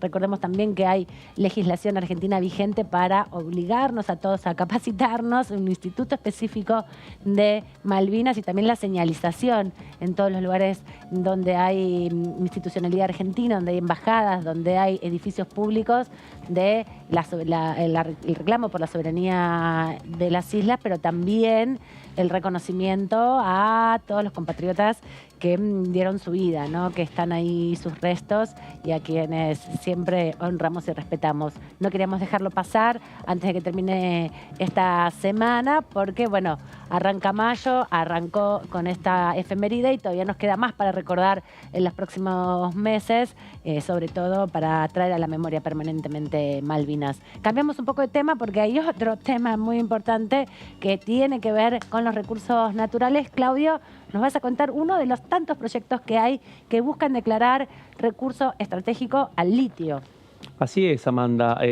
Tal cual vos bien decías, se han sumado en estos últimos 2 años una serie de proyectos que lo que buscan es poder establecer un marco regulatorio para, en primer lugar, preservar las reservas existentes de litio y sobre eso garantizar la intervención del Estado Nacional, ¿no? Claro. Ahí hay todo un tema que lo vamos a analizar hoy. Hoy, para poder repasar un poco esta problemática, vamos a valernos del último proyecto presentado que ingresó esta semana, que tiene por ahora, pero algunos prometen que serán muchos más, la firma de 11 integrantes del Frente de Todos. El texto inicial fue impulsado por el diputado Juan Carlos Alderete, de la corriente clasista y combativa. Lo acompaña su compañera Lía Verónica Caliba y también dirigentes y integrantes de la bancada muy relevantes, como es el caso del titular de la bancaria Sergio Palazzo, también del exministro de Salud bonaerense Daniel Goyán, el exintendente de Florencio Varela Julio Pereira, el diputado Leopoldo Moró, también Blanco Zuna y Claudia Ormaechea, entre otros. Los menciono porque esto también refleja que esto es un tema que atraviesa los distintos sectores del Frente de Todos. Sí, y como bien decías, no es el único proyecto presentado por el propio Frente de Todos. Totalmente. Hay otros impulsados por el diputado Lucas Godoy, por ejemplo, en la provincia de Salta, que es una de las provincias que tiene litio. Hay otro, por ejemplo, Agustina Propato, de la provincia de Buenos Aires, que ella tiene una mirada estratégica, pero incluye a las Fuerzas Armadas, de hecho, como organismo público de resguardo de los recursos naturales, específicamente del litio. Un rol le da a las fuerzas de seguridad. Me parece interesante también las distintas miradas, ¿no?, sobre el litio. Y aparte porque hay un tema que lo vamos a ver en este proyecto y que tiene que ver con la potestad de las provincias. Exacto. Algo que hemos hablado en distintos momentos y cuál puede ser la perspectiva para poder sortear ese obstáculo constitucional, ¿no? Para ser más específico. Que se ha incorporado en el 94. Y es un tema, con el correr de los años, la verdad que está bueno pensarlo, ¿no? Muchos diputados, diputadas, ministros incluso lo dicen en off, no lo dicen en on, pero dicen, es el momento de empezar a repasar todos los temas de la Constitución del 94 que o se transformaron en algunos lastres o que directamente fueron muy difíciles de aplicar, ¿no? En este caso específico, lo que plantea este proyecto es, en primer lugar, definir que la actividad de exploración, explotación y concesión de explotación, comercialización, transporte e industrialización del litio y sus derivados van a estar sujetos a las disposiciones establecidas por la presente ley. Es decir, de que el hecho de declarar al litio como recurso estratégico nacional le permite al Estado Nacional reglamentar todas las prácticas e intervenciones respecto al litio desde su extracción hasta su industrialización, ¿no?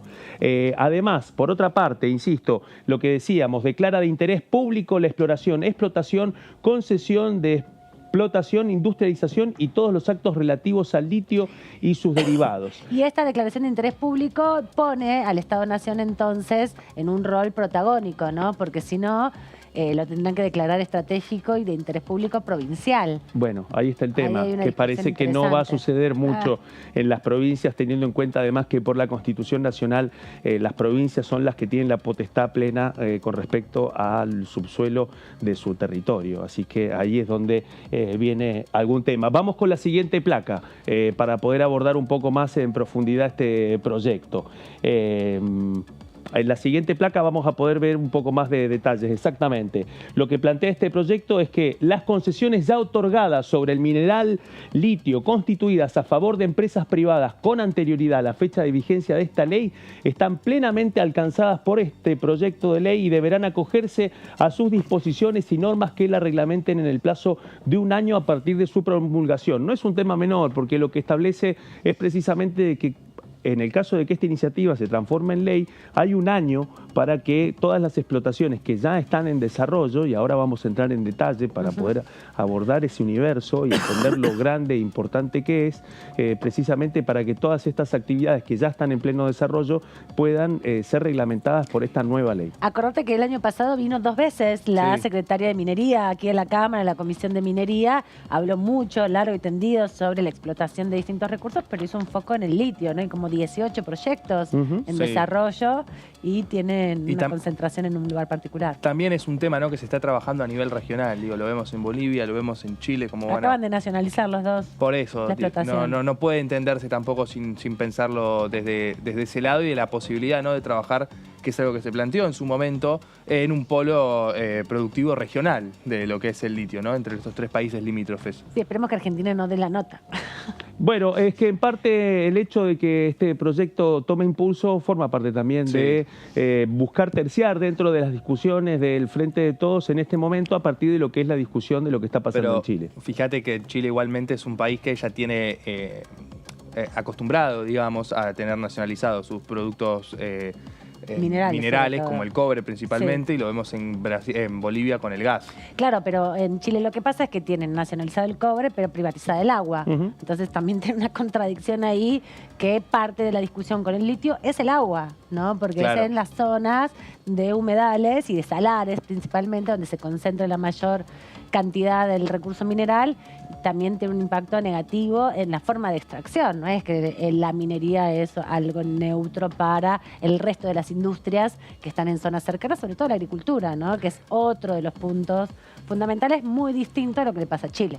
Bueno, es que ahí en el caso chileno vale la pena preguntarse también si un gobierno distinto al de Gabriel Boric se animaría a avanzar en una definición de este tipo, teniendo en cuenta lo que ha sido, ¿no? Lo que consideran muchos el devenir de la democracia tutelada chilena, dentro de una concertación que con respecto al tema de la nacionalización del cobre lo mantuvo, porque además forma parte de uno de los temas establecidos por la Constitución que se autodictó Augusto Pinochet, y que establece también no solamente el tema del cobre, sino también un aporte de la explotación de ese cobre para el financiamiento de las Fuerzas Armadas de Chile, ¿no? Y vale la pena preguntarse si otra administración que no hubiera sido salido, digamos, de ese... Hubiera tenido la misma actitud. Exactamente, hubiera intentado eso. No es tan, no es un acuerdo nacional tan establecido, ¿no? Claro. Exactamente. Sino que está en tensión y sobre todo en el debate que se dio respecto a la Constitución. Totalmente. Y más en un momento en donde una de las grandes batallas en la coyuntura chilena de este presente fue precisamente reformar esa Constitución. Claro. Y finalmente luego de un larguísimo proceso no terminó de derivar en la reforma de la Constitución de Chile en un gobierno protagonizado por un hijo de esas movilizaciones estudiantiles, ¿no? Es todo un dato. Nadie se esperaba de que en ese contexto surgiera una iniciativa que planteara esta discusión respecto al litio en Chile, ¿no? Llegamos a Argentina. Y eso nos sirve también mucho de puente para poder abordar en parte por qué este proyecto se presenta en este momento y cuáles son las implicancias que busca debatir. Porque otro de sus artículos establece que el Estado Nacional va a tener la primera opción para adquirir el litio extraído en nuestro país. Es decir, que el Estado Nacional tiene una preferencia inicial antes de que el resto de los jugadores que compiten y que ya están dentro del mercado minero argentino puedan acceder a comprar ese litio, ¿no? Sí, decía. No, la importancia de participar también desde lo estatal como testigo, como una empresa testigo en ese sector.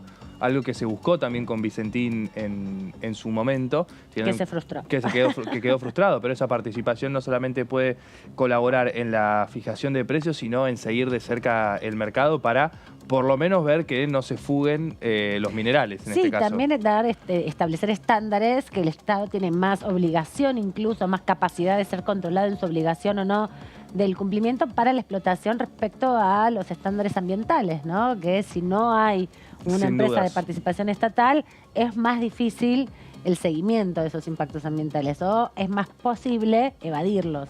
Y además que hay algo inquietante y tiene que ver con el hecho de que la extracción del litio en la Argentina es declarada a través de declaraciones juradas. Así que hay todo un tema con la subdeclaración de el litio que extraen las empresas que ya operan en la zona en donde está este mineral en el yacimiento del subsuelo. Especialmente en el caso de la multinacional Livent. Ahí hay toda una controversia a partir de lo que ha sido ya distintas denuncias, especialmente en Catamarca, respecto a la subdeclaración de la cantidad de toneladas de litio extraídas.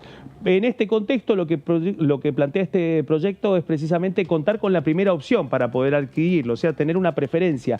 Y para no ejercer el derecho de preferencia, tiene que mediar la declinación expresa del Estado Nacional, notificado el Estado titular del dominio del recurso en forma fehaciente. Es decir, de que acá viene todo el tema del tironeo entre el Estado Nacional y las provincias, porque esta ley lo que establece es que el Estado Nacional es el que tiene la preferencia para comprar.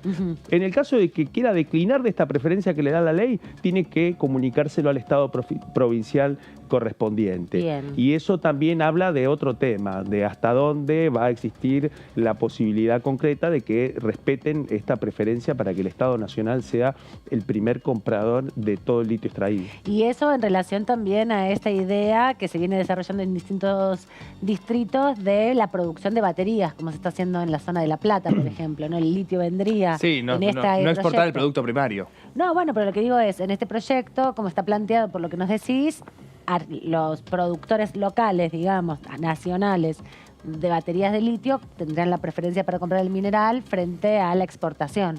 Bueno, ahí está el tema, que es otra de las grandes discusiones que faltan, porque el tema, hay que decir que en ese contexto está muy verde todavía poder llegar a esa instancia.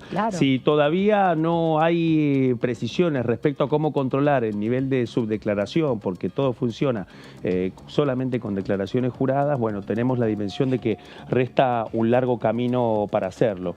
¿Cómo sigue este proceso de la preferencia? Finalizada la opción de compra por el Estado argentino, los permisionarios y concesionarios extranjeros existentes al momento de la creación de esta ley tendrán el derecho sobre el mineral excedente que extraigan y podrán comercializarlos. Por otra parte, el Poder Ejecutivo va a poder limitar o prohibir la importación o la exportación del litio y sus derivados cuando en casos de urgencia así lo aconsejen por razones de interés público, debiendo dar cuenta de ello oportunamente el Congreso Congreso de la Nación. Claro. Es decir, de que por fuera del tema de la tutela del Estado Nacional, también le permite al Congreso de la Nación poder intervenir sobre este tema. Pasamos a la siguiente placa para poder seguir avanzando en alguno de los contornos de este universo para entender cuál es la importancia de esta iniciativa. Argentina es parte del Triángulo del Litio junto con Bolivia y Chile, algo que ya sabemos y vale la pena remarcarlo porque los tres países concentran el 85% de las reservas mundiales de litio. ¿Sí?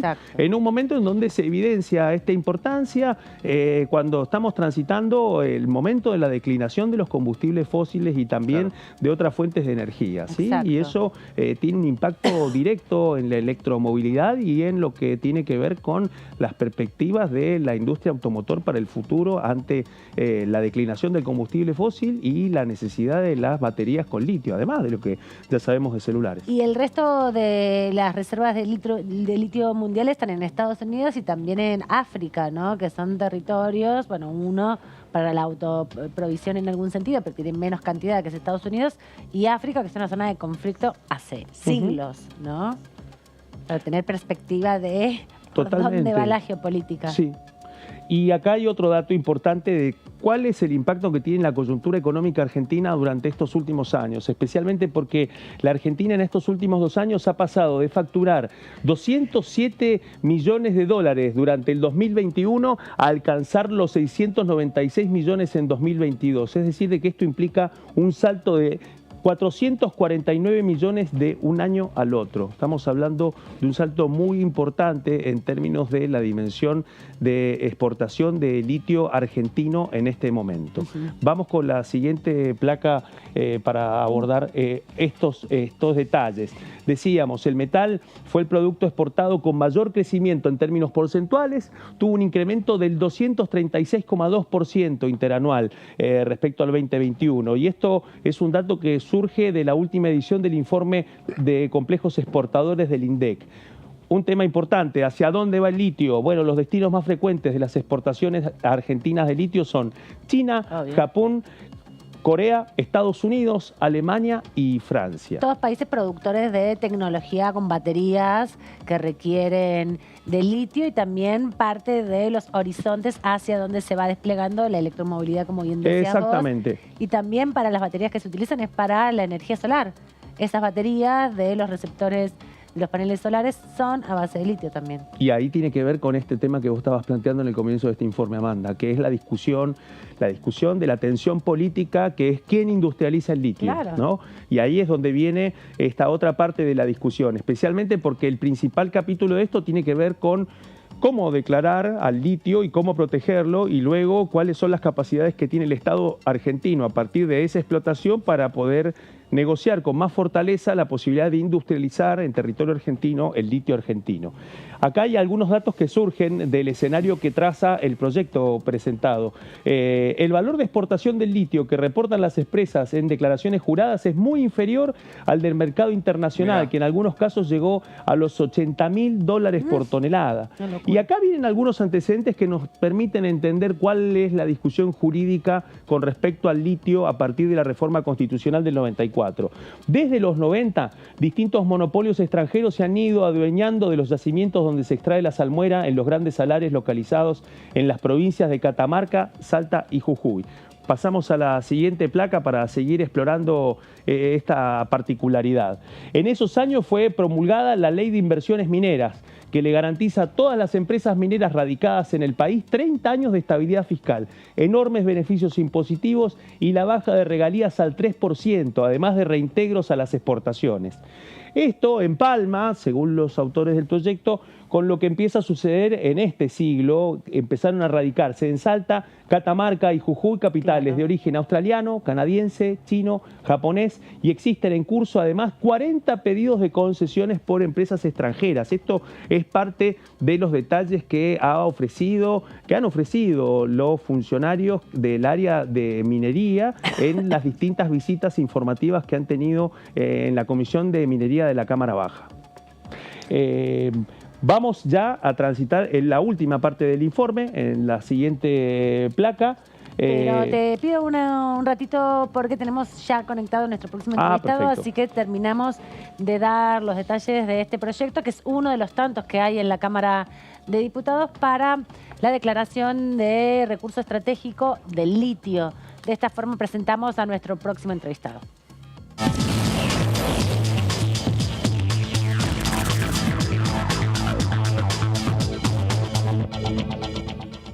Le agradecemos al diputado Juan Manuel Pedrini, que lo vemos también militando por la provincia del Chaco, haciendo campaña, recorriendo. Se lo ve casi nada, diputado. Le agradecemos el ratito y solo queremos preguntarle una síntesis, una evaluación que hace sobre la reunión de ayer de la Comisión de Juicio Político que se retoma el próximo martes. Bueno, antes que nada, buenas tardes, buenas noches. Efectivamente, creo que fue una reunión importante, como todas las de juicio político, ¿no? Creo que con este juicio político, yo siempre digo, es la única ventana que tiene la sociedad para ver qué sucede en ese círculo, en ese lugar tan hermético, tan alejado de la ciudadanía como es el Poder Judicial. Así nos vamos enterando de que la Corte Suprema es la responsable o quien debe supervisar, entre otras cuestiones, una obra social que no tiene un sistema de computación, que no tiene auditorías, que hace contrataciones directas en forma permanente y que ni siquiera tiene un presupuesto. Las pérdidas son multimillonarias, de acuerdo a lo que expresó los otros días el contador Marchi, y vemos un sinfín de irregularidades, ¿no es cierto? Si no hay, ayer estuvo el responsable del sistema informático de la Corte Suprema. Si no hay un buen sistema informático en la obra social, si es vulnerable, no solo que se presta a cualquier tipo de manipulación, sino que está violando la ley de datos personales, por ejemplo, porque si es un sistema que no tiene la rigurosidad y los sistemas de seguridad que deben tener, es vulnerable. Bueno, es absolutamente vulnerable según las manifestaciones y no solo que se presta a cualquier tipo de maniobra, sino que la intimidad de las personas está en riesgo. Pedrini, a ver, si yo soy afiliado a una obra social cuyo sistema es absolutamente vulnerable, y cualquiera puede entrar, saber lo que pasa con mi salud, con esto, con lo otro, ¿no? Y eso creo que tiene que ver también con la intimidad de las personas. Pedrini, que no se puede, ni siquiera puede... hola, ¿cómo estás? ¿Qué tal? Buenas noches. ¿Tiene información de cómo va a ser el día, la semana que viene, no sé si va a ser martes o miércoles la próxima reunión, cuando las fuerzas de seguridad dan lugar al procedimiento para que Tonón se presente en la comisión? Sería el día martes, ¿no? La reunión, en principio sería el día martes. ¿Te imaginás que tener que recurrir a la fuerza de seguridad para que un ciudadano que forma parte de la Corte Suprema de Justicia de la Nación se haga presente, ¿no? Ante una citación ni más ni menos que del Congreso de la Nación. La verdad que es un papelón esto, pero vamos a tener que llegar a esta circunstancia no querida, ¿no? De tener ni más ni menos que citar a un funcionario de la Corte Suprema de Justicia de la Nación por la fuerza pública. Yo no pensé nunca que íbamos a llegar a estos niveles, lo cual demuestra, claramente demuestra la calidad de las personas de las que estamos hablando. Cuando nosotros decimos que es una mafia, y es una mafia, no tengas duda que es una mafia, es un antro de corrupción esa obra social, es algo tremendo lo que sucede, ¿no es cierto? Imagínate que este señor hay que traerlo por la fuerza pública para que venga. ¿Por qué no quiere venir? ¿Qué tiene para ocultar?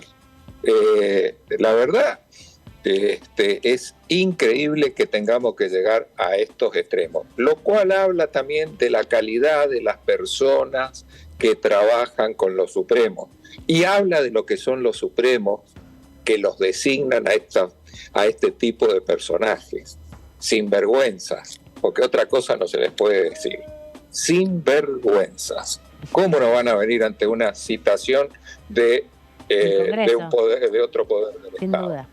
Diputado, ¿cómo le va? Claudio Mardones lo saluda. Bueno, de la última reunión de la Comisión de Juicio Político también han ido surgiendo algo que no se esperaba y que tiene que ver con el rol también de Silvio Robles, ¿no? Porque se ha hablado en otros momentos con respecto a otros capítulos del juicio político, pero en este caso específico también surgió su vinculación con respecto a cuestiones directamente vinculadas con la obra social del Poder Judicial de la Nación. ¿Cómo lo tomaron ustedes y si esto abre otra instancia que también podría implicar requerirlo a Robles nuevamente? Bueno, Robles todavía no compareció, ¿no?, ante la comisión. Tal vez a partir de estos últimos acontecimientos haya que adelantar el pedido, ¿no? Aléjese un poco de la cámara, diputado, que no se le ve la cara. De interpelación ante Robles, que no deja de sorprendernos. Es un personaje realmente que no deja de sorprendernos. Cada vez que viene alguien a hacer una declaración, el nombre de Robles aparece con letras rutilantes, ¿no? Es un personaje que bueno, esperemos interrogarlo cuanto antes. Gracias, diputado. Gracias por hacerse un ratito en su recorrida. Sabemos que están militando a full todos los diputados y diputadas por las elecciones provinciales, así que le mandamos un agradecimiento fuerte. Y me cuenta que mañana es su cumpleaños, además, Taurino también. Bueno, un saludo y que lo pueda festejar bien. Sí. Muchas gracias. Muchísimas gracias. Bueno, y un saludo para todos ustedes, a quienes aprecio mucho. Muchas gracias, diputado. Hasta la próxima. Bueno, parte de lo que nos pasa. Uno en Bariloche, otro recorriendo la provincia del Chaco, en plena militancia, cerrando un poco el proceso de búsqueda de votos, en definitiva, que se está haciendo en el proceso electoral. Es importante, también queremos hacer la nota, te interrumpimos, Claudio, discúlpanos, porque fue uno de los protagonistas de ayer de la Comisión de Juicio Político.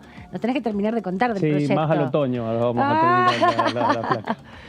Sí, no, pero nos queda todavía terminar un poco este proyecto, que es uno más dentro de todos los que van enfocándose en definitiva en torno a la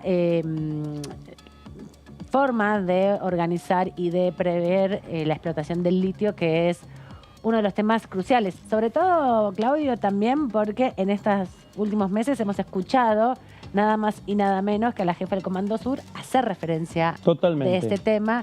Y Sergio Massa tiene una relación muy estrecha también con Estados Unidos en términos de, bueno, la situación también de la capacidad de explotación de nuestros recursos. Totalmente. Y la pregunta es también si hay margen para que puedan avanzar algunas definiciones estratégicas de este carácter, teniendo en cuenta lo que vos decías, Amanda, con respecto al escenario electoral que se viene, especialmente con la cantidad de elecciones desdobladas. Bueno, Luis Villacomo decía que no es justificativo eso, claro, que hay que estar igual, pero ahí lo vemos. Insisto, en el caso específico del litio, bueno, está claro de que se ponen en juego también otros componentes. Y también aparece fuertemente la discusión y la demora de la ley de humedales, que está también relacionado a todo esto, porque uno de los humedales, o una de las caracterizaciones de los humedales, son los salarios, ¿no? Totalmente. Y su biodiversidad. Así que ese es un poco el panorama.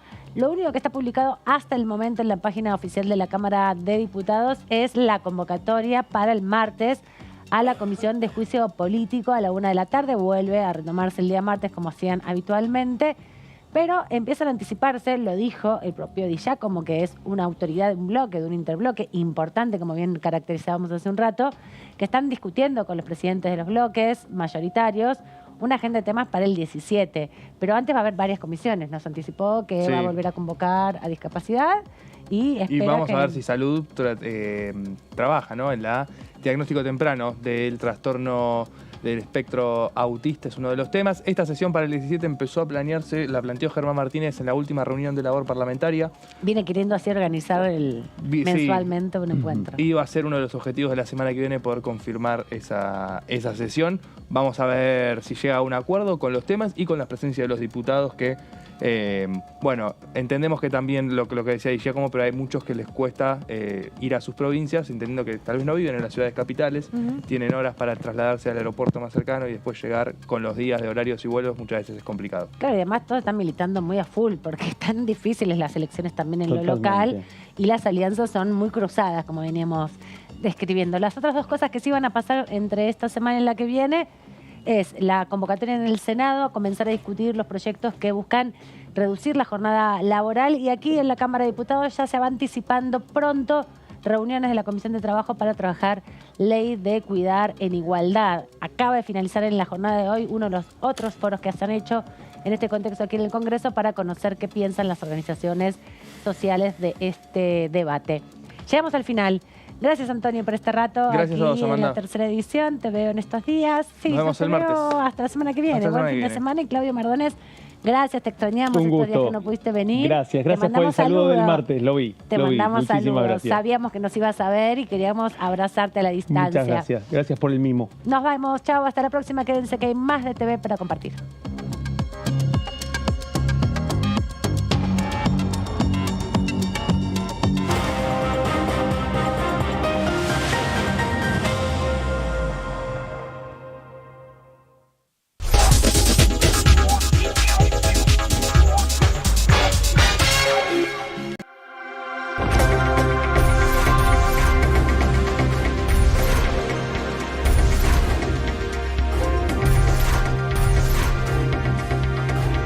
Ellos son tu voz en el análisis. DTV, el periodismo en el Congreso.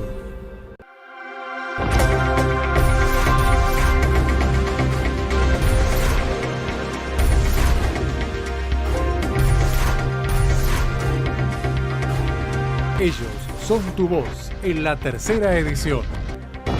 DTV, el periodismo en el Congreso. ¿Cómo va a pagar? ¿Efectivo? ¿Débito? Pago lo que es justo. Hoy podés pagar como